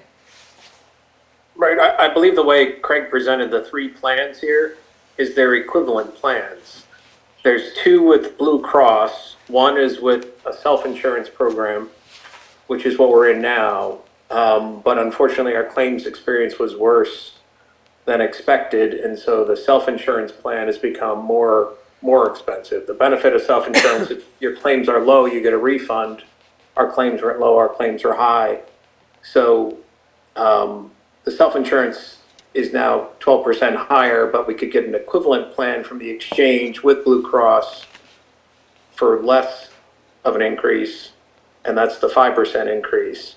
But it's an equivalent plan. And then the equivalent plan for MVP is the one that's 4% lower, or $10,000 lower in cost. So the way it was presented is it's equivalent coverage. Now, which doctors are in network or not is a different question, but as far as what's covered, our understanding is it's the same. Yeah. Can I say, we did get money back this year we got refunded. We got I think it was around $3,500 that we received from Blue Cross Blue Shield from last year's claims from 2024. So we did receive something. We didn't receive, $70,000. We didn't cover, yeah. Yeah, help the exactly. cost. It wasn't something they covered. But So if our experience was good in 2026 and we had the more expensive plan, we could get that money back or more. But we've had 2 years of, Exactly, and I actually think it wouldn't be much higher than what we have been receiving, the 3,000, 4,000. we wouldn't be getting, yeah. Exactly. So it really has, I think what he's saying is it hasn't turned out to be to our Correct. advantage. Exactly, exactly. So, I do think that the question that we were supposed to have our employees answer is whether their providers are in network with MVP. Just a pretty straightforward, not, do you cover this and do you cover that? It's, do you bill MVP? Are you making a in? decision based on that, whether they're in network or not? It's just informing our decision more than anything Because what about the individual, if the coverages aren't comparable? The coverages are comparable. The That's what we, coverages are that's what supposed to we be said. comparable. Well, it's supposed to be. Craig's gonna Yeah, Craig's right. gonna I'm come waiting up, to and hear. I think that's a really important point. The other thing that I'm curious about, for those of you who were here, Marie, Dana, do you remember when we had Yeah. MVP for Yeah. a year or two? Can you speak to that experience? Did you have issues? Well, That's I good. do That means remember- it was inconsequential. Yeah, I don't 'Cause think they're it, I think the coverage, because I have a chronic condition, type 1, I had to get supplies, and I think that the issue changing from Blue Cross Blue Shield when I first started working here to MVP was not smooth. It was not, it didn't cover a lot, and I had to pay my deductible like That in was 7 minutes. before we did. Yeah, we did it Before we differently. covered up. Did cover deductibles. Yeah. So I think our deductible was a chunk, if I remember, I think it was like $2,500-$2,800 at the time. So I had to find things that covered it. It did not cover my chronic condition as much as. But that could have been the plan more than the MVP, could have been the Exactly. provider. I think, Brent, when you're comparing them, just compare the gold plan to Yeah. what it is. we can pull out a sheet or something like that if you want me to print out one, but I think when we had Blue Cross Blue Shield, it was great. Yeah. I mean, I'm not trying to be a Oh, jerk, yeah, but it was it's, really, it's, it was. it's um, great. It's yeah. just expensive Yeah. and, you know, we, So if it's comparable, then you guys, I'm on it. yeah, I know. Dana's like, If you lose employees over it though, that's expensive. Well, and That's that's that's what I have heard pushback on, is that, you know. but what, do they understand what we're Well, I think looking at? nobody knows that's the problem. So like, for example, what I experienced a year and a half ago, I'm 48 years old. I never thought I would experience a blood clot in my Right. leg. But I never had any of these doctors that I have now. And so I was told that if I switched to the MVP Gold Plan, there's a pretty good chance that I would have had to have paid more out of pocket than I did for my, because of the You were MVP told Gold Plan, by, by my doctor. because they don't take MVP? Correct. So that's what we need to understand is how, But I think, you know, like, understanding Do that they is one not- thing for somebody who has a current condition.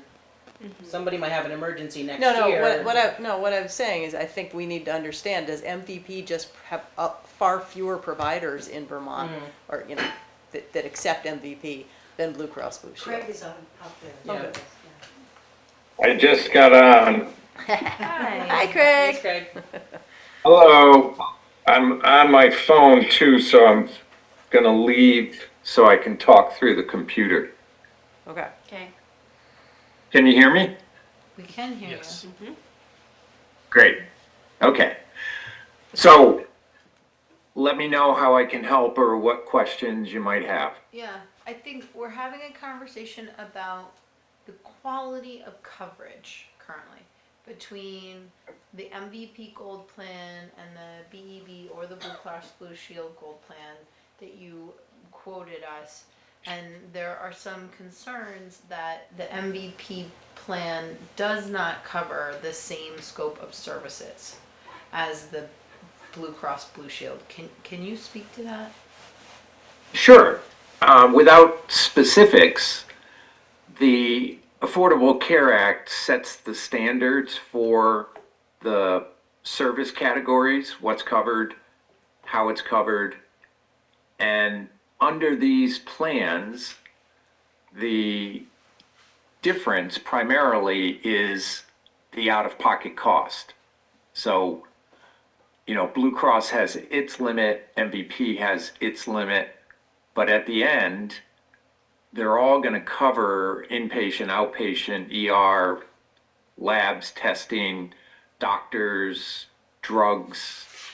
They're all going to cover them. It's just which plan and what out-of-pocket limits control how much the employee or the HRA would pay, how much MVP or Blue Cross would pay once that's satisfied.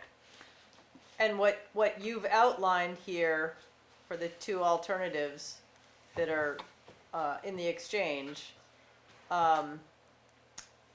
that shows what those out-of-pocket costs would be, correct? That is correct. And we've factored in, so deductibles and copays, we've factored that in so that they would apply similar to what we've been doing, that the town would pick that up, correct? Correct. So whichever plan is chosen, if the town's desire is to keep the out-of-pocket cost to the employee or dependents zero, that's the HRA. So switching to MVP would not change the amount of money paid by an employee, so long as the HRA covers those costs. That's correct. Yes. And do we have a sense between the exchange and the current plan if the scope of services are different? Really, where the differences will come is the network. And doctors that are in the network are going to treat payments from either carrier as the allowed amounts, no balance billing. But both plans restrict benefits to network providers unless it's an accident with an emergent care or emergency coverage. So it's really very important with either Blue Cross or MVP that the day-to-day care is from a network provider. So then the piggyback question to that, the real question is there evidence that Blue Cross has more providers in Vermont than MVP? Or is That's a tough one to answer. I can say that the difference is primarily in the network. I'll back up. I can say all hospitals in Vermont are part of both MVP and Blue Cross's network. The majority of doctors in Vermont are controlled by the hospitals that they have affiliations with. So the outliers are chiropractors, physical therapists, and mental health providers. That's right, you did tell us. They, in most cases, are independent, but there are physical therapists that work under the hospitals and some mental health providers and some PTs. But in general, physical therapists, chiropractors, and mental health providers are still their own boss, and they control their participation in whichever networks they want to join or not join. But again, typically, if a provider in one of those categories is part of one network, more likely than not, they're going to be part of both networks. Sorry, go ahead. The only other comment is, and I think you know this, outside of Vermont, MVP piggybacks on Cigna's network nationwide. So they have a competing network with Blue Cross in Vermont. They are a regional carrier out of upper state New York. They realize they don't have a presence in other states, and therefore they use Cigna's network for nationwide coverage outside Vermont.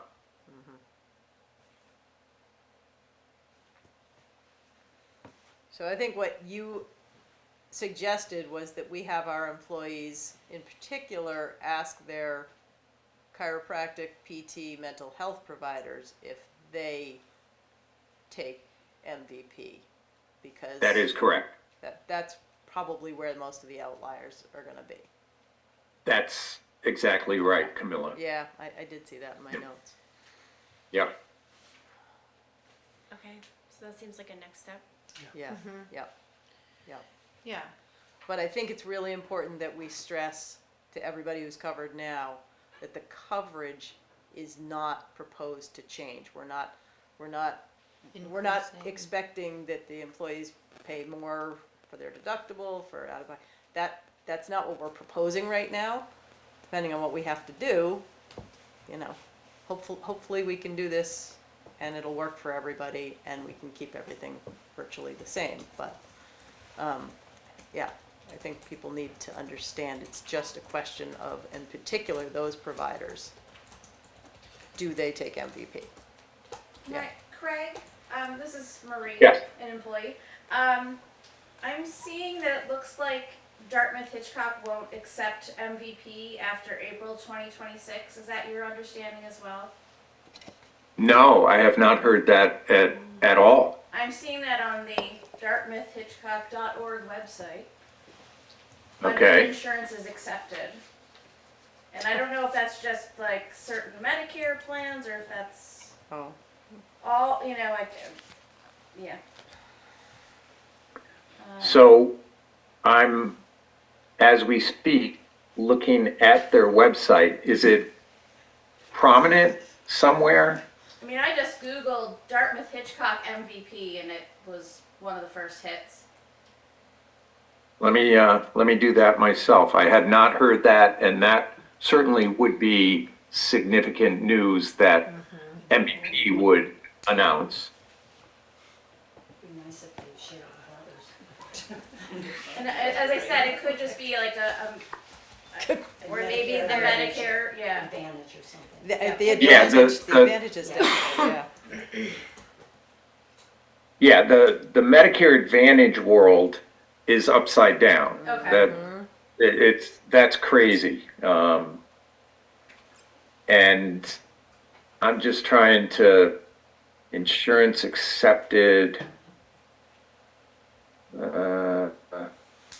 Yeah, they do talk about CR listed and, Medicaid. I don't Well- think we're gonna make a decision tonight anyway, so maybe Craig, if you wanna get back to us on Yeah. that, that would be. I could check that out, but I would be very, very, very surprised if they did not have an in-network relationship with Dartmouth Hitchcock. Oh, I see it right now. MVP under Medicare Advantage will no longer be contracted as of April 26. The termination will cover all lines of business with the exception of members who have out-of-network coverage through Cigna. So because Dartmouth is in New Hampshire and part of Cigna's network, that would not impact the MVP. But I'll check tomorrow when I can talk to somebody at MVP. Thank you. Sure. So we very specifically would like some feedback from our employees on whether their providers accept MVP. And most importantly, that pertains to mental health professionals, chiropractic care, and PT. physical therapy. Yeah. Okay. And if there are other people in the building that have had experiences with MVP or Blue Cross and want to share those, that's valuable information as well. I mean, health insurance is challenging, no matter which way you slice it. So, okay. Do you all have any questions for us at the moment? No. Okay, Craig, we have not made a decision. Sure, no, that's fine. What's our date? What's No, Oh, sorry. no pressure on my end. You said something. December. Did you send? You sent something about silver options. Yes. I wouldn't go with silver, I'll tell you that right now. We had that through Vermont Adult Learning and it covered nothing. That's So- the high deductible. It's just Yeah. a higher deductible, It's but not. It's just a higher deductible plan that you could, again, wrap an HRA around yeah. to cover exactly the way you cover now, Right. pay the employee out of pocket. Right. So you so when sent we something? talk about all of these plans, from what I'm understanding, you say, Craig, but we seem to be confused about. They all provide the same amount of coverage. It's all about how much is paid out of pocket prior to the insurance plan covering the costs. Is that correct? That really is a very concise way to say that is very correct. Okay. I know being on a bronze plan, like everything's covered, but I have to pay a whole Right. ton of money before they cover it. Yeah. And There you so go. if the town is covering those out of pocket costs, then the Doesn't- change isn't really to the employee, it's the risk is to the town. But if the town's having to That pay is- more money for an HRA, why wouldn't you just keep us on Well, the same plan? Right, but so the question But if becomes if the plan was cheaper, Yeah. if the and you're- plan is significantly less and Right. that money goes into the HRA, is there a cost savings or not? So Craig, would you forward that to or did you receive I that? received from him? it. Will you forward that Yeah. to the rest of us, please, so that we can at least look at what it's telling us? Thank you for making yourself available again, Craig. Oh, no, that's fine. I'm happy to. I hate to say it, I'm just working at the moment, so a little distraction from that work is actually a breath of fresh air. Distraction with work. so glad we could help. Yeah. Yes. Well, anybody got any Um, jokes to tell Craig to lighten up his night? But if you want, just to look at the silver options, do you want to take a quick peek to see what I was presenting there? I have it up on the screen, so we I could. do.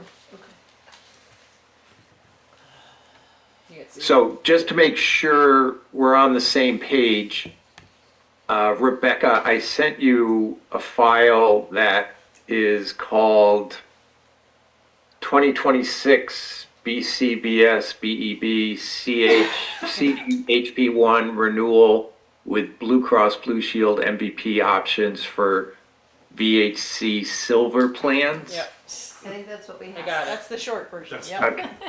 Okay. So Make that an the acronym. first page, like we discussed at the last meeting, that shows the current plan in force 2025 in blue. Then it shows the renewal with Blue Edge, same plan, no changes, and the numbers that are associated with the renewal. Then the one next to it on page 1 is the Vermont Select CDHP Silver Reflective Plan. So that plan, if the town adopted it and kept the same philosophy, would have a 6,000 or 12,000 calendar year deductible. Once the deductible is satisfied, all covered expenses would be paid 100%. So overall, based on current enrollment, 2 people single, 2 people with a spouse, and 4 with families, your premium based on the renewal would go down 15%. So you'd have a savings, a fixed hard dollar savings of $36,275. On the flip side, the liability for the HRA would increase to 6,000 or 12,000. And being fiscally responsible, assuming 100% of that money is going to be paid out as the HRA, that means your liability is 84,000. So overall, you would experience a 2% increase compared to what the renewal would be with the BEB program. So you save, Sounds great. you save a lot of money on the fixed cost. That savings is $36,000+. And this is all with Blue Cross. So, everything being equal, it's the same contract. It's just a different policy from Blue Cross.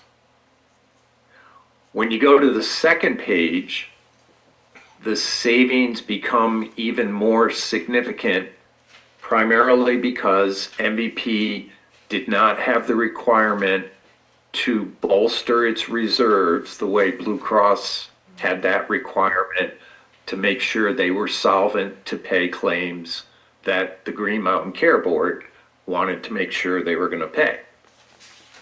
So MVP would have a slightly lower HRA responsibility. Instead of 6 and 12, their plan has 59.50 or 11.9. But again, it would be a fixed dollar savings, substantial $55,000+. And if you did maximize and everybody utilized every dollar of that HSA, you're still showing a decrease overall. And the only difference is the deductibles, yeah. I think we want to That's make it. sure that it covers the same number of mental health visits per month, the same number of, those are the kinds of things that we don't want. Coverages need to stay the same. And it's just the deductible. Yeah. Yeah. And again, if the town kept the HRA to fund the out-of-pocket, the employee would have no exposure to all covered expenses. It would be either the HRA paying it. If that exhausted, then the insurance company steps in and pays from there. How does our HRA work? Is it reimbursed or is there a debit card situation? Like, So the way the HRA works currently, the plan administrator is embedded with Blue Cross Blue Shield. When a claim comes into Blue Cross Blue Shield, it goes through what's called crossover. Blue Cross will adjudicate, tell the HRA, we allow this, it's subject to the plan's deductible, this is how much the insured has to pay. Then the HRA says, that's an eligible claim, this person has HRA money, we will pay directly to the provider of the service the amount that currently Blue Cross says is allowed. So there is a debit card. The debit card is only used at a retail pharmacy to buy retail prescription drugs, and that's tied in directly with the HRA. So when that card is swiped, as long as there's a balance in the HRA, it will pay. If the HRA is exhausted, then Blue Cross will indicate to a pharmacy, this person has met their deductible, i.e. the HRA has paid its maximum benefit, and the pharmacy would dispense the drug with no cost. And those debit cards are per person. Per family, but if you Yes. look on the liability, we only spend about 72% of the funds that we allot. We never use the total amount of the deductible because so many people don't go to the doctor. And there's about, we only allot. Does that money remain in each 43,500. individual's account? And it debits So to it's- our account. With an HRA, it's a promise to reimburse. So if there are no claims, like Dana's indicating, the money never leaves the town's bank account. So it's the town's bank, So yeah, it's not individual, it- okay.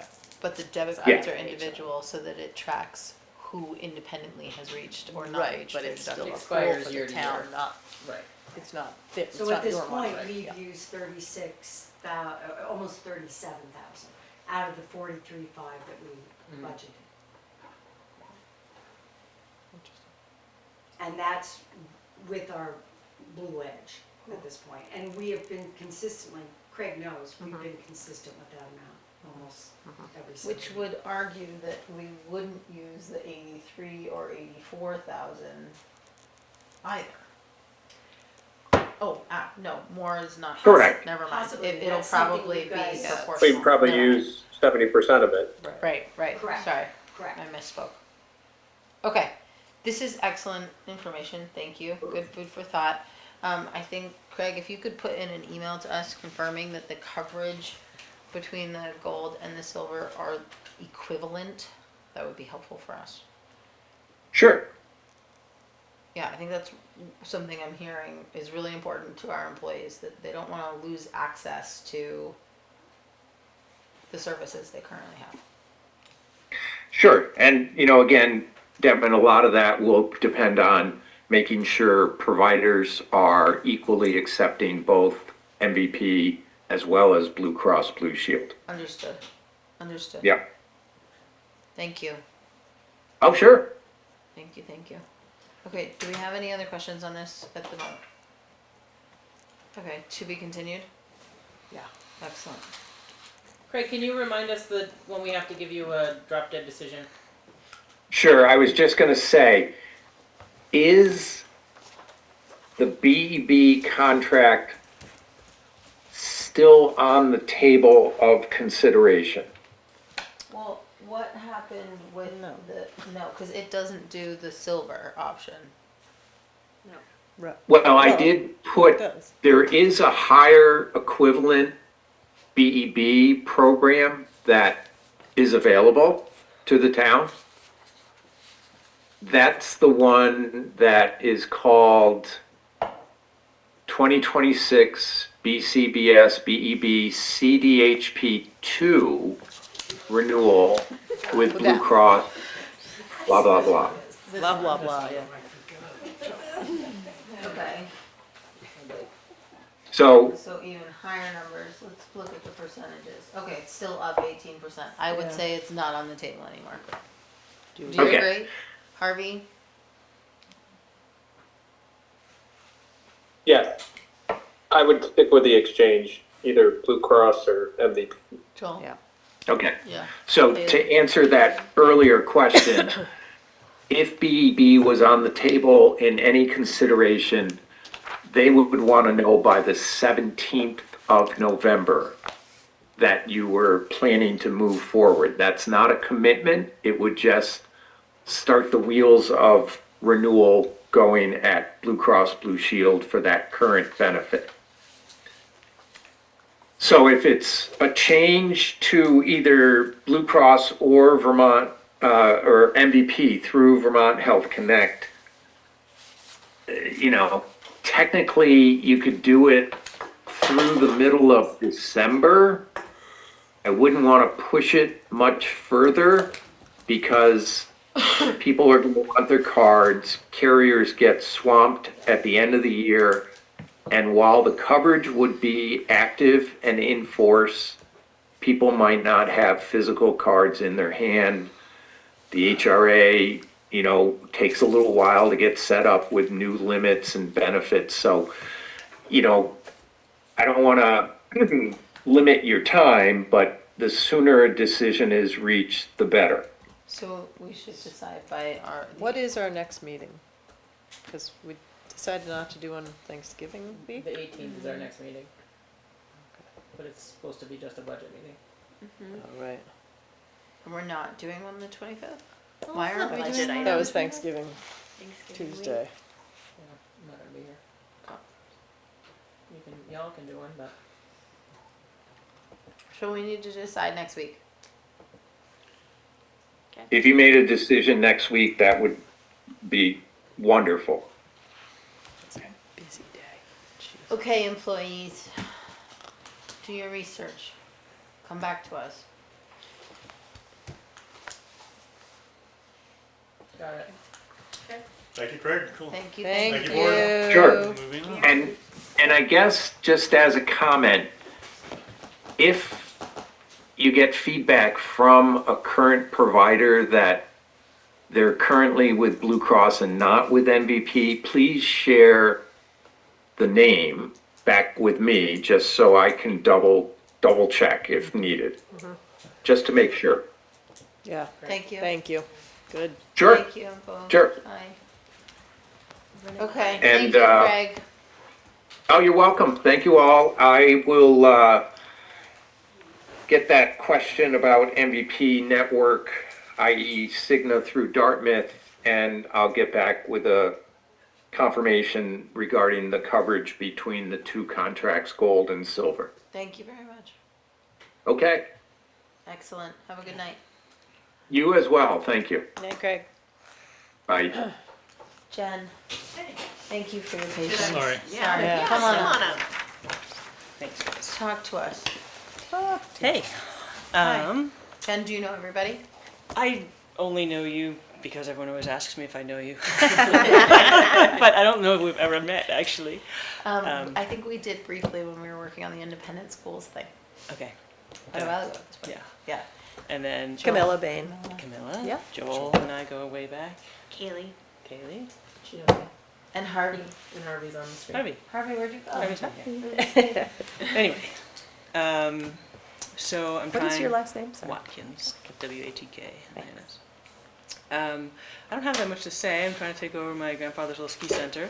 We went to the DRB a month ago or so to talk about a bunch of things, and they said that we should ask Rebecca for a crosswalk sign, among other things.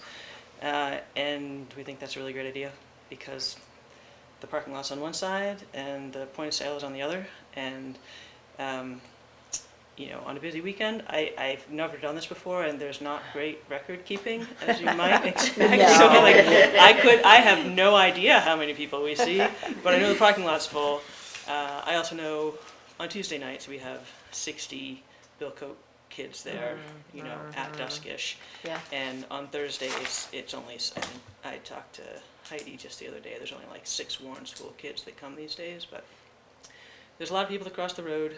It's probably in everybody's interest that they stay safe. I know they have stayed safe to this point, but I don't know. Have you If we- heard that people speed? Would you like a speed bump? Yeah, I moved from the very end of Prickley where nobody drove by to Plunkton Road where everybody goes flying by. Yeah. So yeah, I have noticed it's a thing. that people speed. And there is, I mean, just to your point earlier, like, I have also noticed how many roller skiers go by and how many bicyclists go by and how many, like, it is a thoroughfare for yes. alternative transportation. Yes.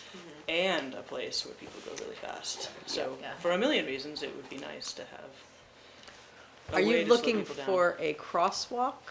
Well, what I said to Rebecca, we haven't given this, like, I don't know Right, exactly. you don't even know like, what that means, right? I mean, I feel like we should have something. They said, talk to Rebecca. I talked to Rebecca, and she started talking to Andrew. And I said, hey, do I need to be thinking about this, or are you guys thinking about this? And I think the answer was that they had been thinking about this, because I certainly don't know much about road sign and safety and what is allowed and what should be posted. Like, I know nothing. So I'm certainly happy to defer to whatever you guys think is best. I don't looking have for my some heart protection. set on anything. Just thought it would be a good idea bringing it here. I think it would be a great idea. Having chased a child out of that parking lot to go across the road. Yeah. It would be really nice to have a crosswalk there. Yeah, I don't know what, this is a little bit of a speed bump thing. You put a crosswalk there, or you put a crosswalk. Yeah. I don't know what the guidelines, conditions It just are feels for like putting a such a crosswalk. connected, like it's a connected I- business. I- Like, I you get have it. to go to the I get it, shop I to just check don't, in and then I don't go think back we've and never forth. done that, Yeah. except in the village. It's the only place we've done. Well, in crosswalks. Sugarbush, Sugar Bush, that's true, that's true. We did do they the, put in their random crosswalks. well, they did, they asked They for asked them. for them. They did ask for them, that is true. One thing they're really wonderful about is they front load all of the information. Yeah, Margot shows Right, up, yeah. and she's like, here's what we Yes. need, Yeah. and here's Yeah. how we do it, and Yeah. please say yes. Yes. and we'll hire somebody to do it, and Yeah, we'll pay for it, that's yeah. like Yeah. a lot easier. Yeah. Yeah. So bear with Yeah, us. well, and I mean, you can say no. I mean, a little bit. I feel like it's my responsibility to ask. Like, I have this business, Oh, yeah. this Yeah. like Yeah, on both sides of the absolutely. road. It's been this way for a million years. Like, I don't know if it should just stay that way. If people think it should be otherwise, like I'm not attached here. I just Yeah, want to have a point. conversation with you guys about what you also think is Is the best. Sugarbush one connecting the lower parking lot to the upper parking lot? Is that the crosswalk we're talking There's about? No, it's one, there's one there between where you drive through, and there's, the newest one is connecting The employee. employee lot the road to the to employee lot. To Snow Creek. Yeah, Snow Creek. To Snow Creek. And there's a crosswalk there and a sign? Yes. Let's do that. So I think the hard part about the crosswalk is this time of year, nobody's painting Yeah. a crosswalk, Yeah, unfortunately. it's not in the budget, it wouldn't happen till next Right. year anyway, Right. unfortunately. Put up some weird signs. Well, Yes. I mean, You there's want some weird low signs? budget things we can do, Yes. right? Like we can Yeah. get like a little barricade and one of those little flashing lights, and that can be out on Tuesday nights when the kids are there, right? Just not a crosswalk, but it can sit on my parking lot on one side and the Yep. parking lot on the other side, and it would at least get people's attention, right? Right. Absolutely. You are more than welcome to do those things. Yeah. Okay. Yeah. I mean, that's great. I don't know. As long really as know they're what not I'm in the allowed way to of do the and what I'm not allowed plows. to We do, don't, so that's you part know, of the that conversation. kind of thing. I think we're okay with you doing that. Okay. I think yes. We were talking earlier because we knew you were coming, and I was like, what about some like reflective tape on some old skis and Yeah. put them up on Totally. the. Yeah, I mean, if we can free range with it, then I'll free range with it. That's I think we can free range as long as we're not actually putting the cross. Exactly. Yeah. Yes. Okay. The cross thing. In The crosswalk in the roadway. And I'm not sure we can put up the pedestrian crossing sign without the crosswalk? That's I don't right. know. That's That's- what we It's like don't a weird know. catch-22. Yes, it is, Andrew yeah. reminded me the other day that we really shouldn't be putting up pedestrian crossing signs without Unless a we have crosswalk. crosswalk, And yeah. and that's vice versa. But we could put signs that say, pedestrians in roadway. slow. Or yeah. slow, we can build a sign for anything we want. so there, there's ways around, signage without putting in a crosswalk. I guess while I'm here having this conversation, the other thing that may or may not be happening is a small lighted loop on the east side of the road. And then when I was at the DRB, we're trying to get like coffee and beer and soup on the west side of the road. And so they were like, okay, well, how about you only do that till 5, because we don't want people like crossing the road. Right. But like the business already runs past 5. Like people ski past 5 all the time.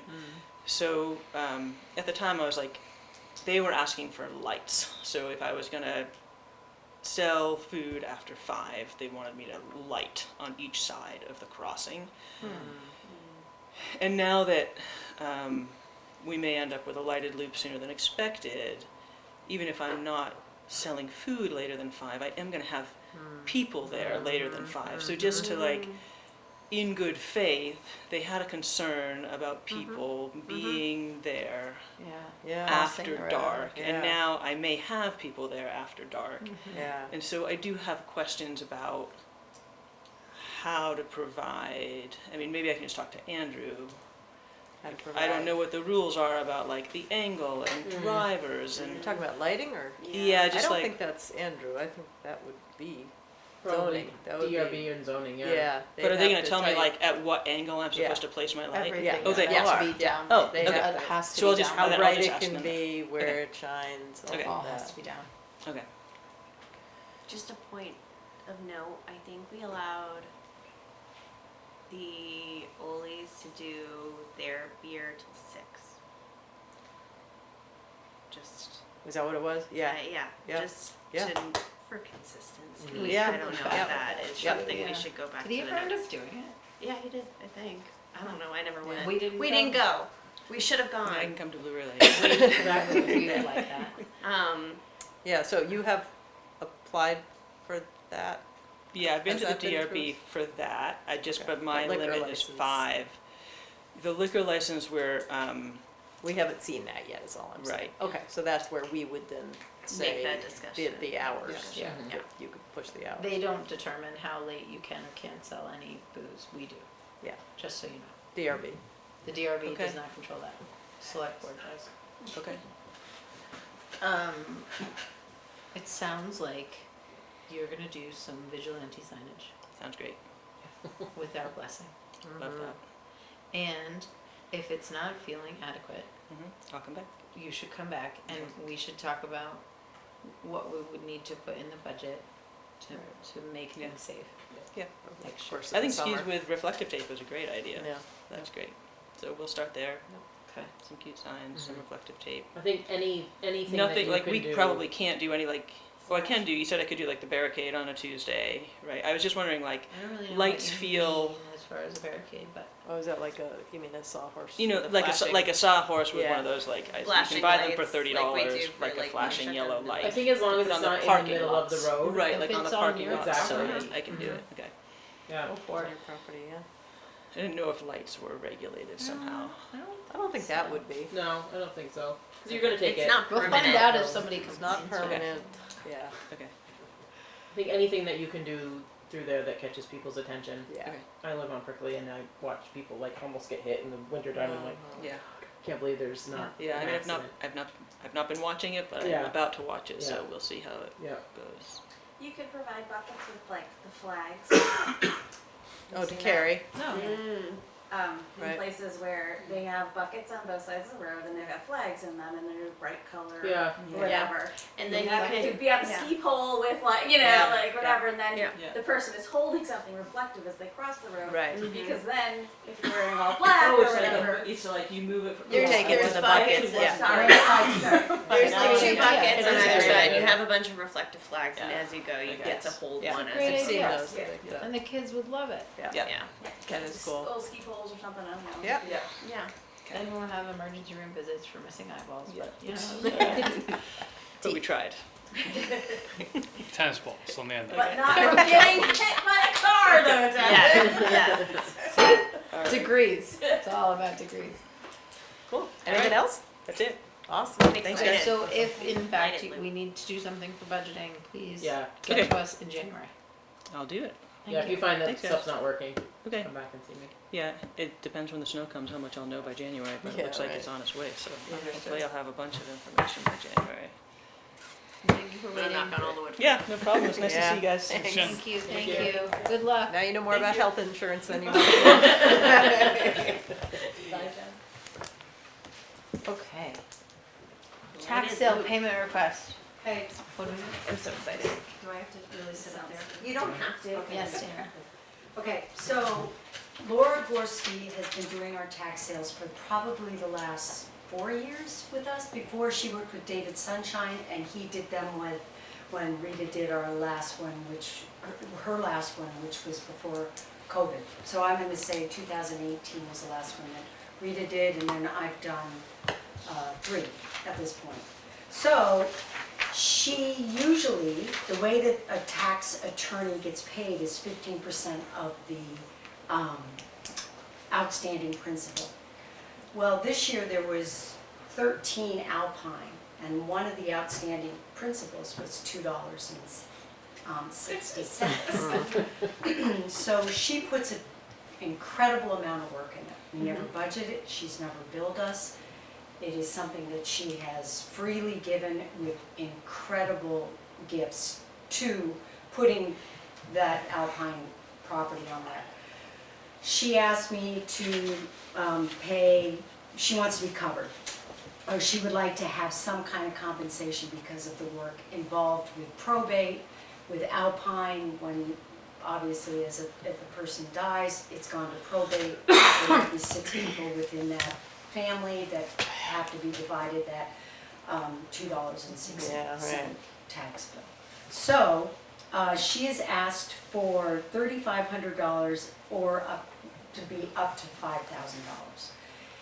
We collect penalties, and part of the penalties for the town, half of it goes to the delinquent tax collector and the other half stays in the general fund. So for the last couple of years, there's been around $30,000 to $40,000 that is half of that penalties that go to the general fund. I'm asking if we can use part of the penalty to pay Laura $4,000 this year, and next year, if we have a tax sale, and I'll explain that in a minute, then we'll be able to budget for it. It hasn't been budgeted for a long time for any of the tax sales because no payment, obviously, but it was budgeted probably 12 to 15 years ago when Sandra was doing it, and I'm not sure who was before Sandra on that, but I don't know how much it was. I can look into it. So she was being paid out of the, Out of the budget. I'm saying this is 15, it has to be way before my son. yeah, So no, I 12 years understand, ago. but was Laura being paid She has at any never- point? No, she has never done it because she's always been paid through the principal, and there was more homes or land that sold for $15,000, $20,000, and she was able to get So she was paid through the Correct. principal, of the tax sale, exactly. okay. And you're proposing that she now be paid through the penalties from the tax sale? Because there hasn't been a Pen- large. Just because Because the principal is Because the low. majority of the property being sold are Alpine lots, guys. It's $30 So for there is principal. no principal. 15% of $30 is not, she's walking away with $30 or something. Yeah, no, I understand. So I'm just trying to Tell me. understand where the cost, like, where the number comes from. The Like, number comes from the penalties. no, I mean, the $3,500, is that just like She charged us, she would like to be paid, she says, with just the title searching alone, I have already over $3,500 into this tax sale, the one we just did in She asked you to July. be paid for this year's tax sale? We have not paid her. Is she Yes. asking to be paid for Yes. this year's tax sale? Yes, Not just next year's budget?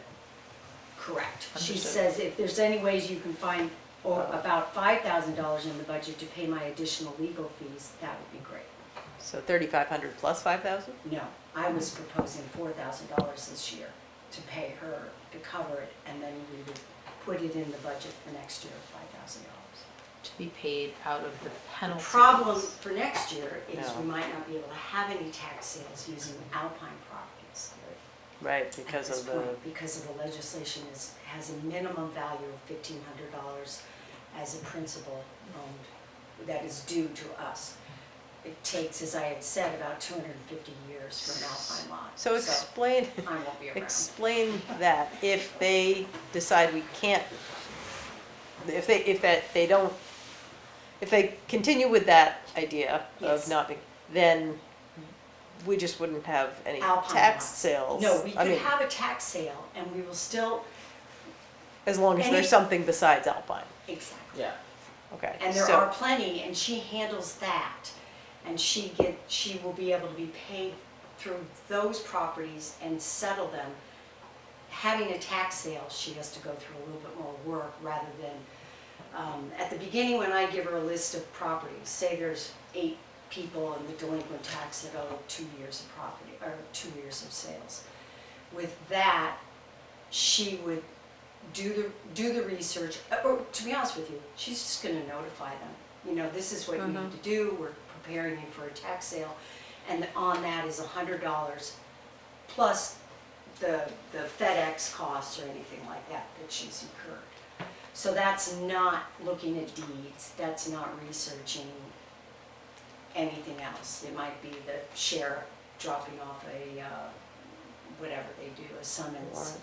Right, so that they. I think I'm confused. So Yeah. these So are Dana- people Yeah, who are go in, ahead, sorry. Yeah, these are, you're talking now about people who are delinquent, correct, but likely will not end up in a tax sale because they're going to pay their taxes, correct, their back taxes. correct. Okay, and the reason it takes 250 years for an Alpine property to accrue $1,500 worth of back taxes Correct. is that they're valued so low. Okay, so in the event that there were a tax sale not resulting from the Alpine properties, Correct.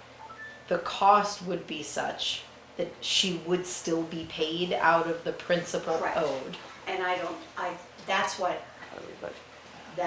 makes me, exactly what you're saying, Devin. So, Is she gonna so get paid in the out of future, yeah, do we- she she would will have to be in- paid normally. Correct, And this year, she's done $5,000 worth of work correct, and received no payment because it's 15% of $2. yes. Yeah. Yeah? So she's asking to be paid for this year's work. But it's gonna happen again. It may Right, so not they're not- because they're changing the law But and the I'm Alpine. working with the legislation that we may be able to continue with.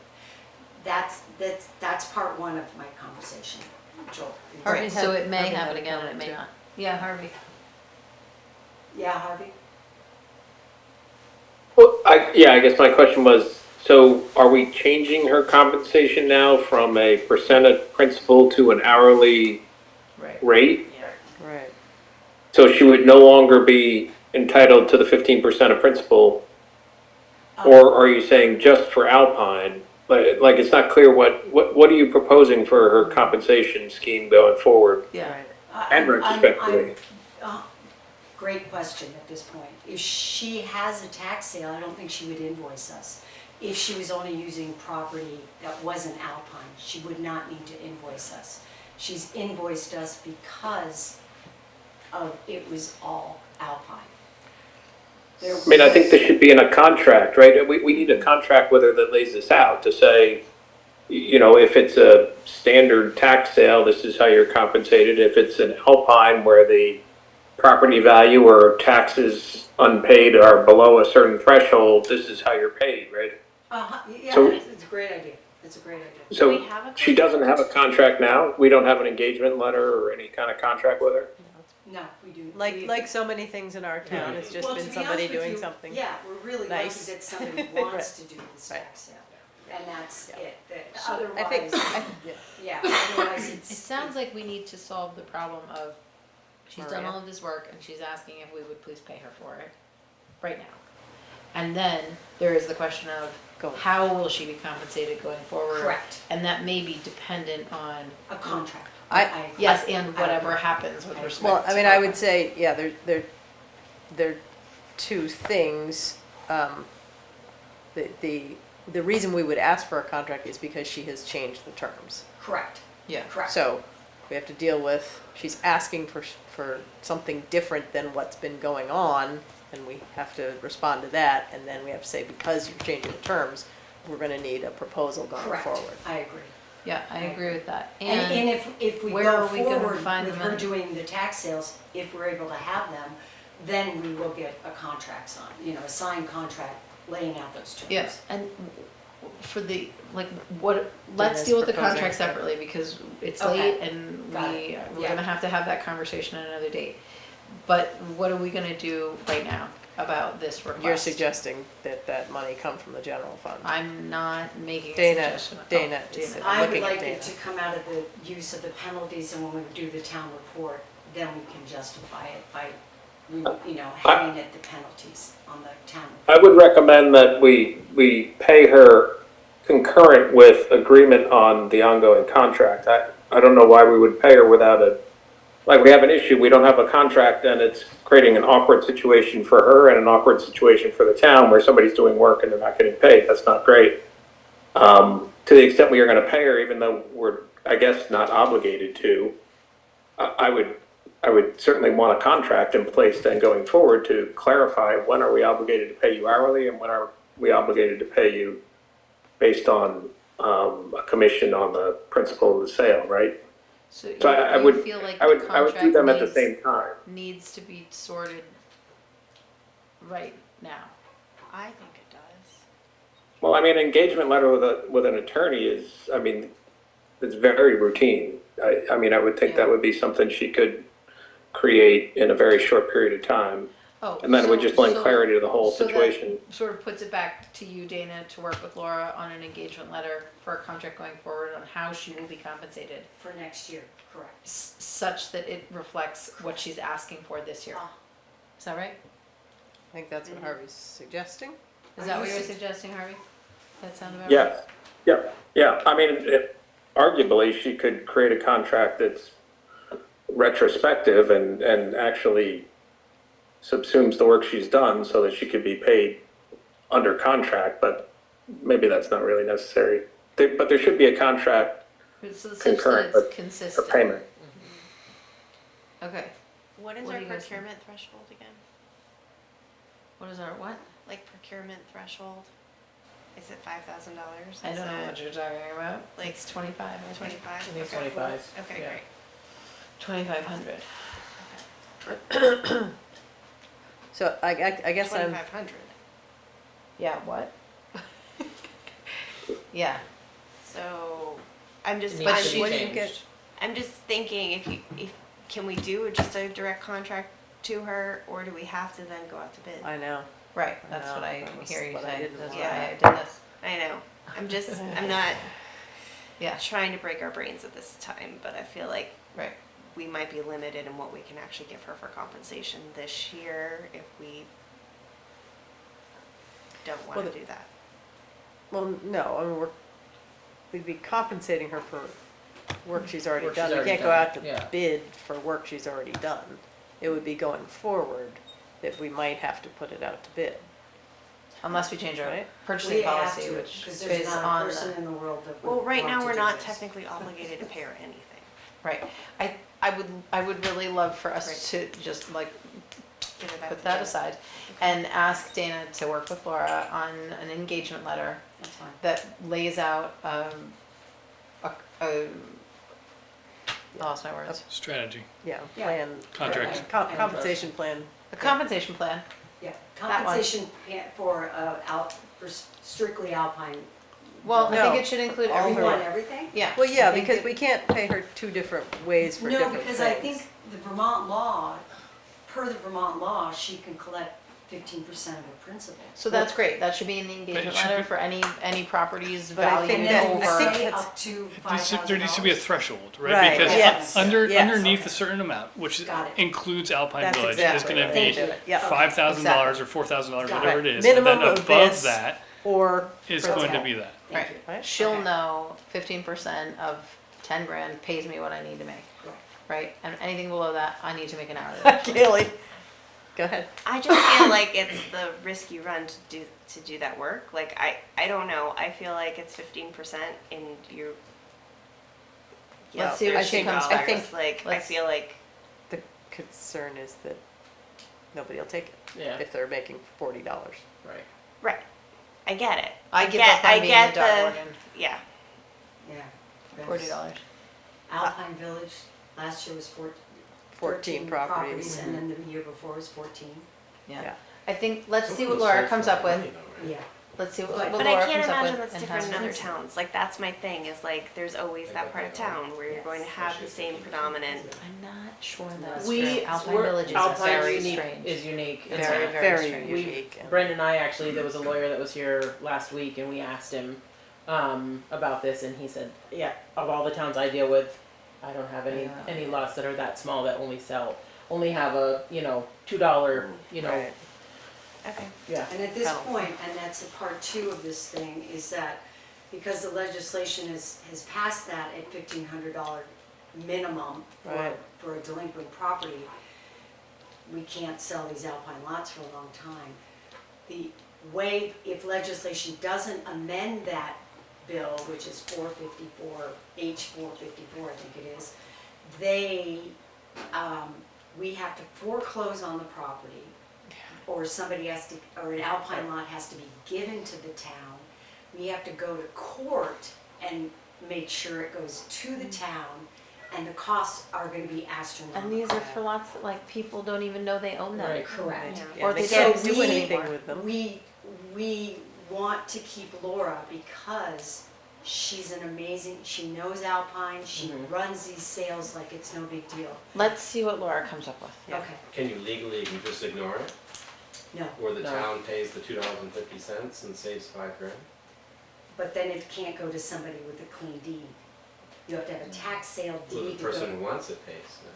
you can't do Yeah, that, can't do that that deed. either. It's not their thing. Okay. So she knows it. So what are we capping this at? Are we going up to 5,000? Are we saying whatever her bill is? No, that she goes? she needs No. to give us a proposal Okay, for what all right, she all right. wants to be compensated. Well, she has to lay out her hourly rate. I mean, it's an engagement letter with a professional service. Lay out her hourly rate, to the extent she wants it retroactive. We can talk about that, but, we just need an engagement letter with her, and to the Okay. extent she's not getting paid 15% of principal because there's no principal, tell us how she wants to get paid. Okay, got it. Okay. And then we'll cross the threshold bridge when we get there. Okay. Yeah. Thank you, Dana. Thank you, Laura. That was fun. Okay, Rebecca. You're up. Okay, ready? Yes. Take my glasses off. This is a big one tonight. Okay. The regional economic development grant was submitted last week. We included the required 3 letters of support. We received one from Roots Work, one from the East Warren Market Board, as well as one from Alan Strauss. Sorry, what is this for? This is for energy work for the schoolhouse. Okay. So we're asking for $25,000 to cover the energy upgrades that came out of the building energy audit done back in July. And the proposal looked really nice. Thanks. The letters of support were dynamite. They all did a great job. So it was fingers crossed. You did a great job writing for them, and they signed them beautifully. Well, in Ellen wrote her multicolored own, pens. which I knew that she would, which was great. Ellen's was She's perfect. great. Yeah, she is. And then the other 2 sort of took my language and Awesome. made it their own. Yeah, it was great. I have scheduled a budget kickoff meeting with all of the department heads for Monday, November 17th. My plan is to get everyone lined up to come before the select board with dates that work for them within the next couple of months. Within this meeting, I will be emphasizing the financial pressure on taxpayers and the need to keep things as close to level funded as possible for next year. If it could go down, that would be great. Yeah, well, I'm not sure that's gonna happen. The scope of work request for the property management went out last week. It's been posted in the Valley Reporter, the Front Porch Forum. Central Vermont Regional Planning has like a bid page So they've posted it there, and I also received a list of all of the property managers in the valley, Good. and I sent an individual email to all of them. Have you had any inquiries? I have not. I've had somebody follow up with me and ask questions. Oh, okay, great. So the word is seeing getting it, out. yep. Good. We are still working on getting the planning and zoning module set up for Nemrick. We're working with North Branch. There's a very specific way that Nemrick needs the data from Ruth's database. So we've asked North Branch to assist us with that because none of us really know that lingo and that language. So North Branch is working with Nemrick and hoping that we can get this up and running before the end of the year. Just a reminder that we have a site walk next Tuesday at 1:30 at the Route 100 in North Main entrance to the village to talk about the traffic flow through there. I have said to Karen, we had a meeting tonight. Please wait to confirm until I talk to the board. So this is our extension toward, we engaged with VHB, it was like $6,000 or something, Mhm. right?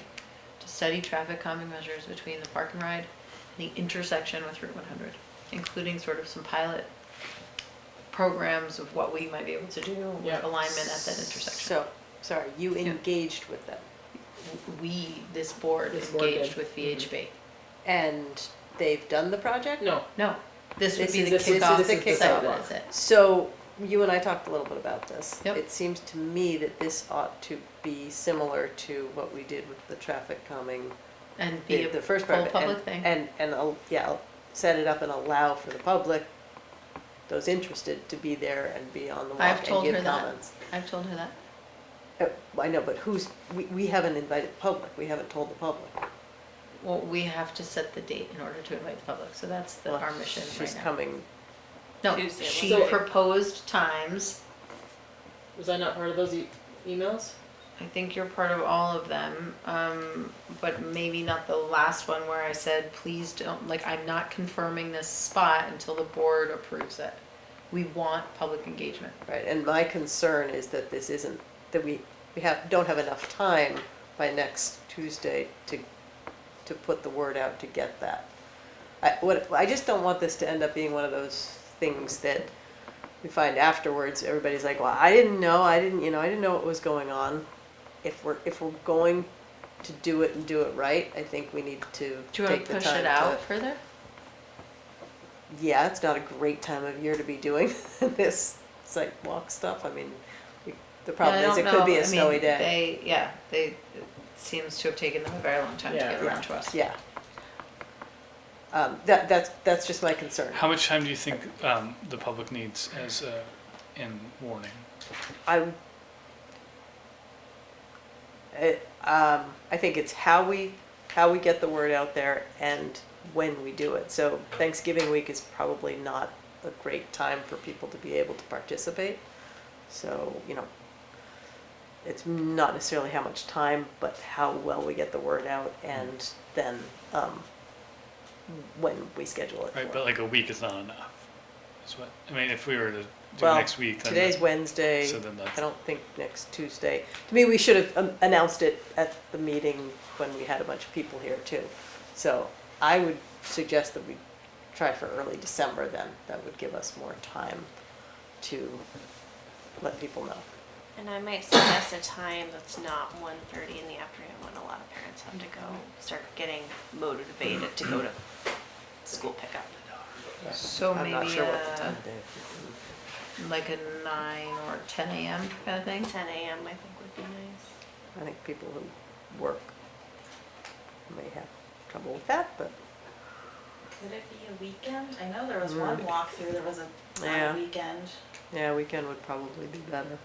Did we do that on a weekend? Mm-hmm. Yeah, did Be a a really Saturday good turnout. morning Yeah, or it was something like a that. huge crowd. Right. Yeah. I'll send Karen an email tonight, just so that we can get it rolling. We can invite the Warren Store folks to participate.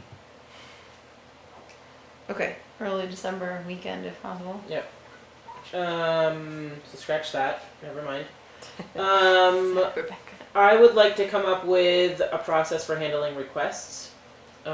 Maybe a short form that people fill out when they need something from the town. Talking about residents, taxpayers, Yeah, not internal. Exactly. Or to just anybody, you know, so like, for example, we've got the Mad River Path coming in a couple of weeks, like a form to fill out in order to, you know, whether it's a decision that, you know, I can make, or, you know, Andrew makes, or a decision that needs to come in front of the select board, or just a simple form, that's a clear paper trail, makes things easier to track, you know, it sort of gives them an opportunity to sort of explain, you know, what they're looking for from, you know, the town or whoever. So you know who needs to be involved. Yeah, so I at know the who needs to be table. involved, so, you know, obviously not gonna create this overnight, but I'm open to thoughts or ideas on what that might look like. It's You know, just a way that we can prioritize things. We've sort of had a rush of people come sort of all of a sudden, and then, you They know, want- our agendas get full, and so. They want crosswalks, speed bumps, Speed bumps, yeah. all to the use things. the town hall. And, you know, people get angry when, you know, they're not made a priority, and so if we have this kind of form, we can, Are you thinking it's like an online form or a paper form? I would love it to be an online form, but I don't know what that would look like. Just have it be on like the landing page of the website.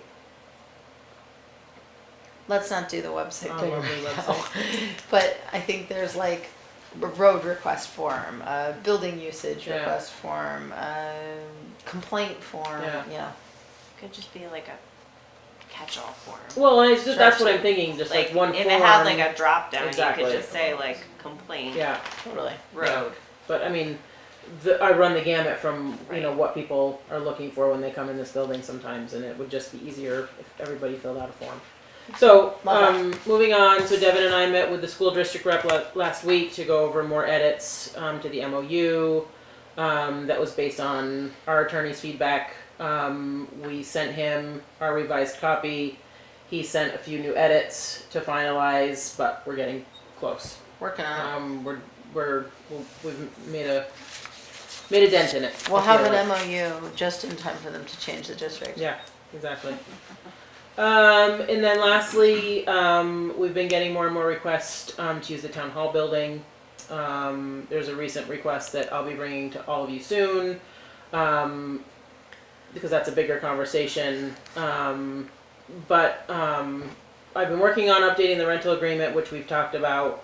Right now, rental rates are kind of all over the place, and they're not applied very consistently. That space is becoming more and more like a community hub and a gathering space. And you know, I think it's time for, you know, the board sort of to come together and sort of put together a vision of what they want that building to look like. You know, maybe what the town hall agreement, you know, rental agreement looks like, things like that.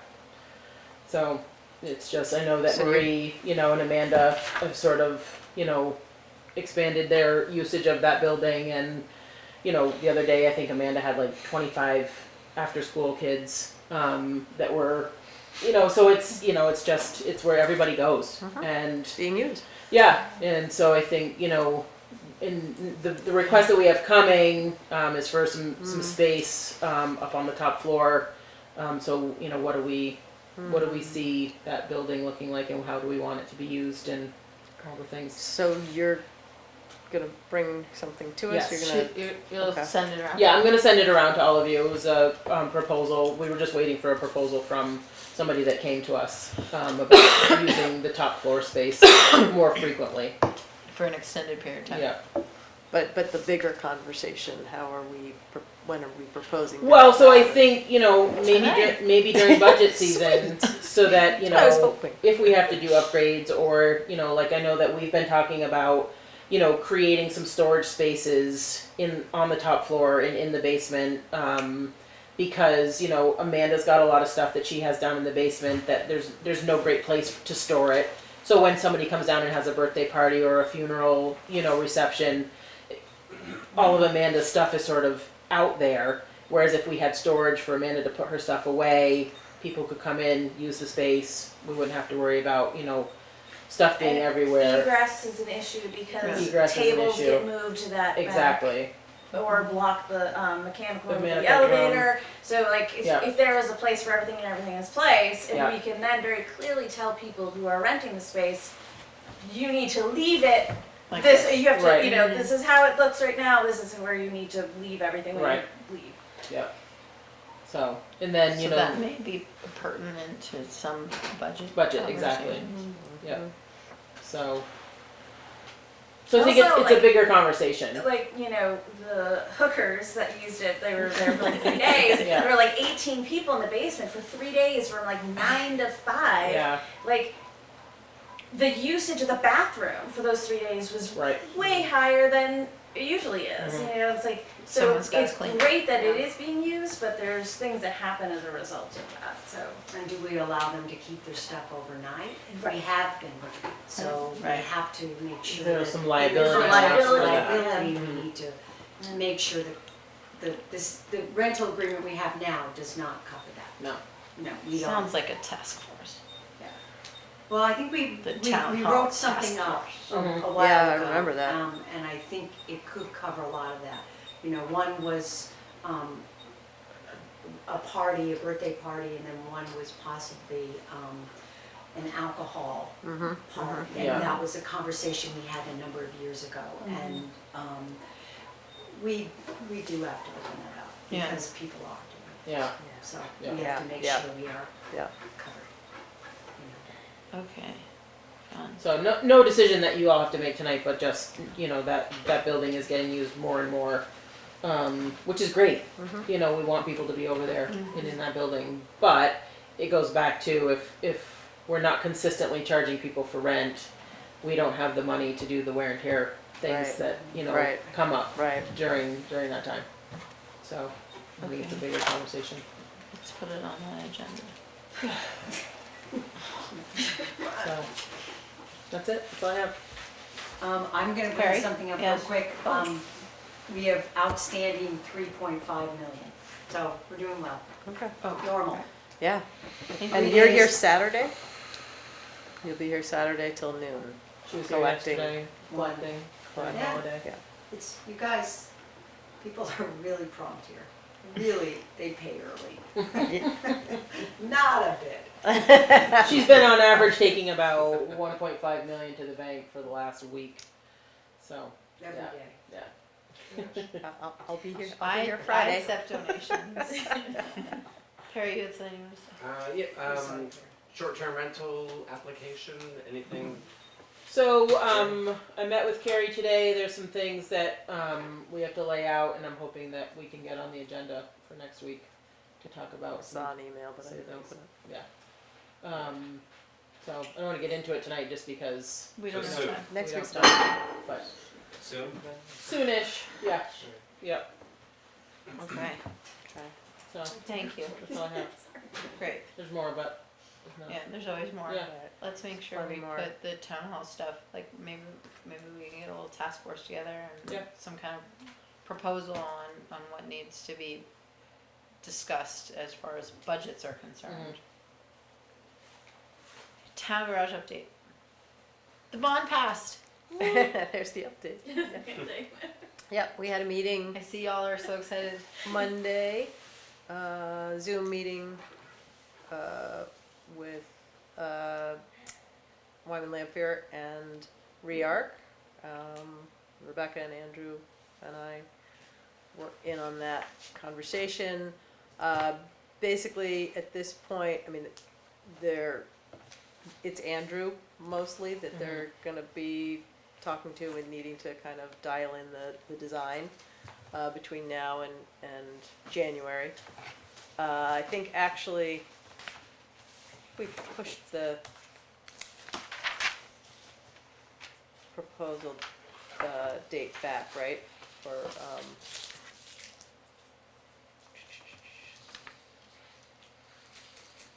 when the The bids go out. bids are going out. Yeah, I can't remember. I think Steve was bidding going to send January out 28th. I think an updated timeline. timeline. Yeah, he's got to update the timeline a bit. But essentially, you know, the board's involvement is pretty limited at this point. Probably in mid-February is when we'll be they will be reviewing the bids, and then we will hear, a recommendation on that. But, you know, we were pretty clear, and I was pretty pointed about sharpening the pencil. You know, just because it's great that we got the bond vote passed, but that number is not the number we're shooting for. We now is, you know, and I pointed out that price creep is one of those things that happens really easily, and I'm really happy that Chris Huston jumped on that. He circled back to that, and he is aware, and he's going to help us keep on task with making sure that we are, that we're being as economical as possible. So you're looking into a grant for salt shed, working on that. They're also, you know, so they're reviewing the options for a salt shed, sort of revisiting that. Right.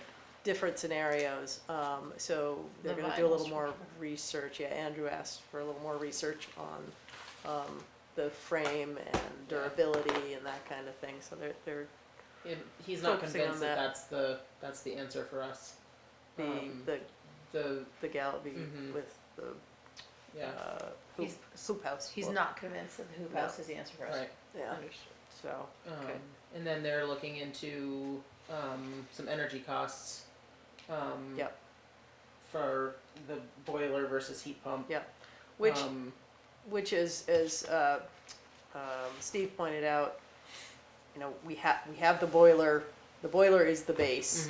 The heat pump is the plug and play. That decision can be made a little bit later. Yep. So, but yeah, we did ask them to dig into those costs a little bit more, and whether that was I sent him the right way to our go. usage for the current town garage. Okay. It's hard to compare because those buildings are Yeah. not energy efficient, but he just wanted to see sort of what their usage is, Yeah. you know, on average. Yeah. So. Yeah. Yep. Great. Oh. That'd There's be a, they're helpful, like, they're meeting normalizing Andrew on specs. site Friday, to sort of plot out where the building's gonna sit. Yeah. Andrew was very concerned that there's not necessarily gonna be road access, not road access, but, you know, some type of Accessibility to the back accessibility of the building. behind the building. Yeah. Especially if the well is there and things like that. Yeah. So, Yeah, they dug into that a little bit Yep. more, which is good. yeah. So they're gonna start meeting with Andrew sort of more regularly Yeah, I and think work every on 2 weeks they're gonna. plans, Yep. moving from design development to actual plans. Yep. Specific. Yep. Sweet. Details. All right. Yeah. Oh, and Steve is gonna set up a, like a visual walkthrough Oh, right. for the crew Yep. over at the garage, so we have to get Andrew set up on his computer so that, Awesome. he can get the, I wanna go. all the crew together to actually walk through the proposed building. which They is were pretty they were cool. talking about that when I got Were over they? there after the meeting on Monday, and they're really excited about Yeah, that. yeah, I think that's gonna be awesome. Yep. Great. Anything else? On a town garage. Yep. Other business? Sorry, other business, very brief looter update. I'm working with Brent on making sure what the time frame was on the PC actually pushing the draft to the select board, because that's the start date for our count. No less than 15, no more than 120 days for our public hearing. But the statute does read that if it's more than 120 days, it doesn't matter, as long as it's not a year. It can't go more than a year. Yeah, I know. And I actually had our attorney confirm that, and he just confirmed that that's exactly, yeah.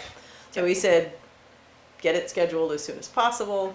But I want to make sure that the planning commission has officially given it to us, because Last time they It's a- presented it to us. they did, In a meeting, and they did not do that there's- this time. Yeah, so Brent and I are working on finding out what that process was, because it's supposed to go through his desk. So I'm working on that, and in the meantime, Sharon is continuing to work on her suggested edits for us, and we should put together, I put something out about a group of us, just Yeah, you taking a got look at those, there are two pieces that the attorney has recommended. Yep. Language changes, and Sharon is saying she would like us to talk about them and finalize them. Yep. And I was gonna head that up with You and I. Jim, And yeah, Jen, and, and- yeah. I think Dan and Jenny, Okay. yep. So we can get Sharon that information. She would hope to have the edits beginning of December. They don't hold us up warning a hearing. We can go ahead and warn the hearing for January, I think is what we're talking And about. for those of you who have not yet read the looters, please start. It's long. Yeah. So, yeah, that's my looter update. Okay. Anybody else, other business? Okay. Let's do a liquor license first, because Marie wants to go home. Marie's liquor license? We're serving liquor at the library? Yes! Finally. Okay, You want me to? she's logged in and taking the training right now. I That's took what this the, says. yes, I got 100 on the test, everybody. I got myself Of course you did. proud of me. Are you hosting trivia at the library? No, we're not. Whoa. So, the That would be DLL offers a special venue permit to public libraries, museums, bookstores, and art galleries for these kind of like one-off type events. So we'd like to do a wine tasting that goes along with the Friends book sale on Saturday, December 6th from 4 to 6 p.m. I've got Jack Garvin lined up, and he'll present a few different wines for people to taste and tell us about them and where they are from in the world, because he's kind of doing some unusual places where they're coming from. They're not the usual places. And this license requires that an employee do the training. So that's me. So even though he's a licensed server himself, Right. you know, I had An to have establishment, it. yeah. So Is this under the education details part? Training completion date yes. Today? Well, I did it on Monday. on Monday. So I have to call into them because I have to say the portal and filling out, like creating an account with them was very weird because we're a municipality and like they asked for articles of incorporation and all this stuff that I'm like, I don't have that. So I've got to call into them to clarify how I finish the application. But I did enough that it got sent on to you guys. So What was the type of training, Marie? I'm just filling this out, so it's. I'd have to look. It's like special venue something. Okay, that's fine. Look it up. You and Rebecca. Yeah, you can sort finish that out, We'll yeah. do it. All right, so yeah, so just as long as, yeah, that was gonna be my question. Who on site from staff is in charge and That's me. responsible Yeah. She got for driving people home when they drink too much wine? And we will have food. We're gonna have like apps Okay, and things like yeah. that. It doesn't say Is the this date on downstairs? We're gonna do it in the library. You can do it in the library. Yes. Yes. Fancy, right? Wow. here. Date of submission. It doesn't say the date of What the is the event. actual Any- event? It's the wine tasting and what? And the Friends book sale. Nice. Location and premises detail. This is gonna, can you just tell me the date again, please? Yes, Saturday, December 6th, from 4 to 6. Thank you. Rebecca, I'm just sending you my certificate. Okay. I'll put it in your car.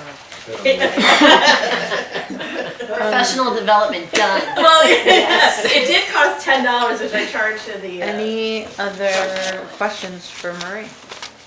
I imagine everyone's in the building, so you've no need to rope anything off. Right. Yeah, in fact, I had to say, like, I explain exits and things like that Yep. on the application. Yeah. So I know yeah. you're checking IDs.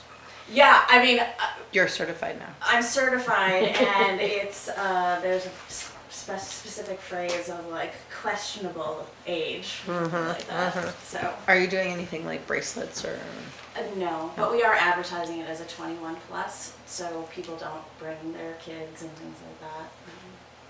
Just so we don't have to. So they won't be admitted if they don't have an ID? I mean, if they're of questionable age, so that's Oh, that's right. the training If you're is of a- 70 and you don't have your ID, it's okay. Yes. Cool. Note to self. Well, I'm down. Look, sounds great. Yeah.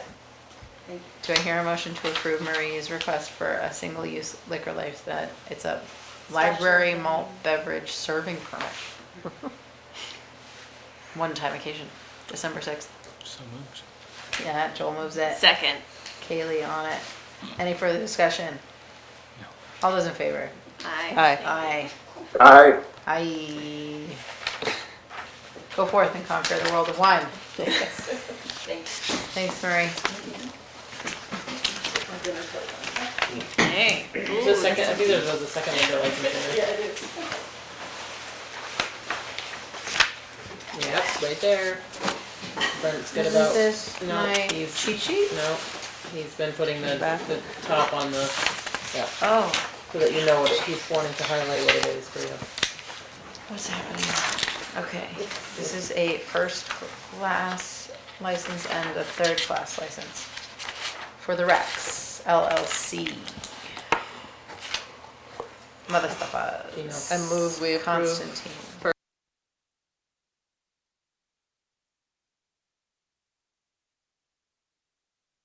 Aye. Aye. Yeah, there's something else here. There's a second class, also for the Rex. Move to approve a second class liquor license for the Rex. All those in favor? Aye. Aye. They've always been first, second, and third class. Sorry, they're all in there. You know? I don't know. Yeah. Yeah. For the Rex. Yeah. Yes, not for Mother stuffers. Okay. The Rex is in the bigger building. Yeah. Okay. Okay, I'm ready. Okay. Move to approve. Wait, sorry. I don't know. Probably. Yeah. Move to approve accounts payable in the amount of $194,277.03. Yeah, what did you say? Yeah, that. Move to approve accounts payable Yes. for $194,277.03. Sounds great. Second. Review the same. There shouldn't be.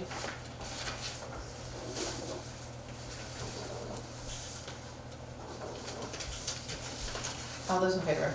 Aye. Aye. Did I already do that? Aye. No. Move to approve payroll in the amount of $30,234.35. Second. All those in favor? Alright. Aye. Aye. Wanna do that one? Because apparently I'm losing it. To approve the minutes of October 28th Warren Select Board meeting. Second. All those in favor? Aye. Aye. Barely even signed my name. Oh my God. Still do it too.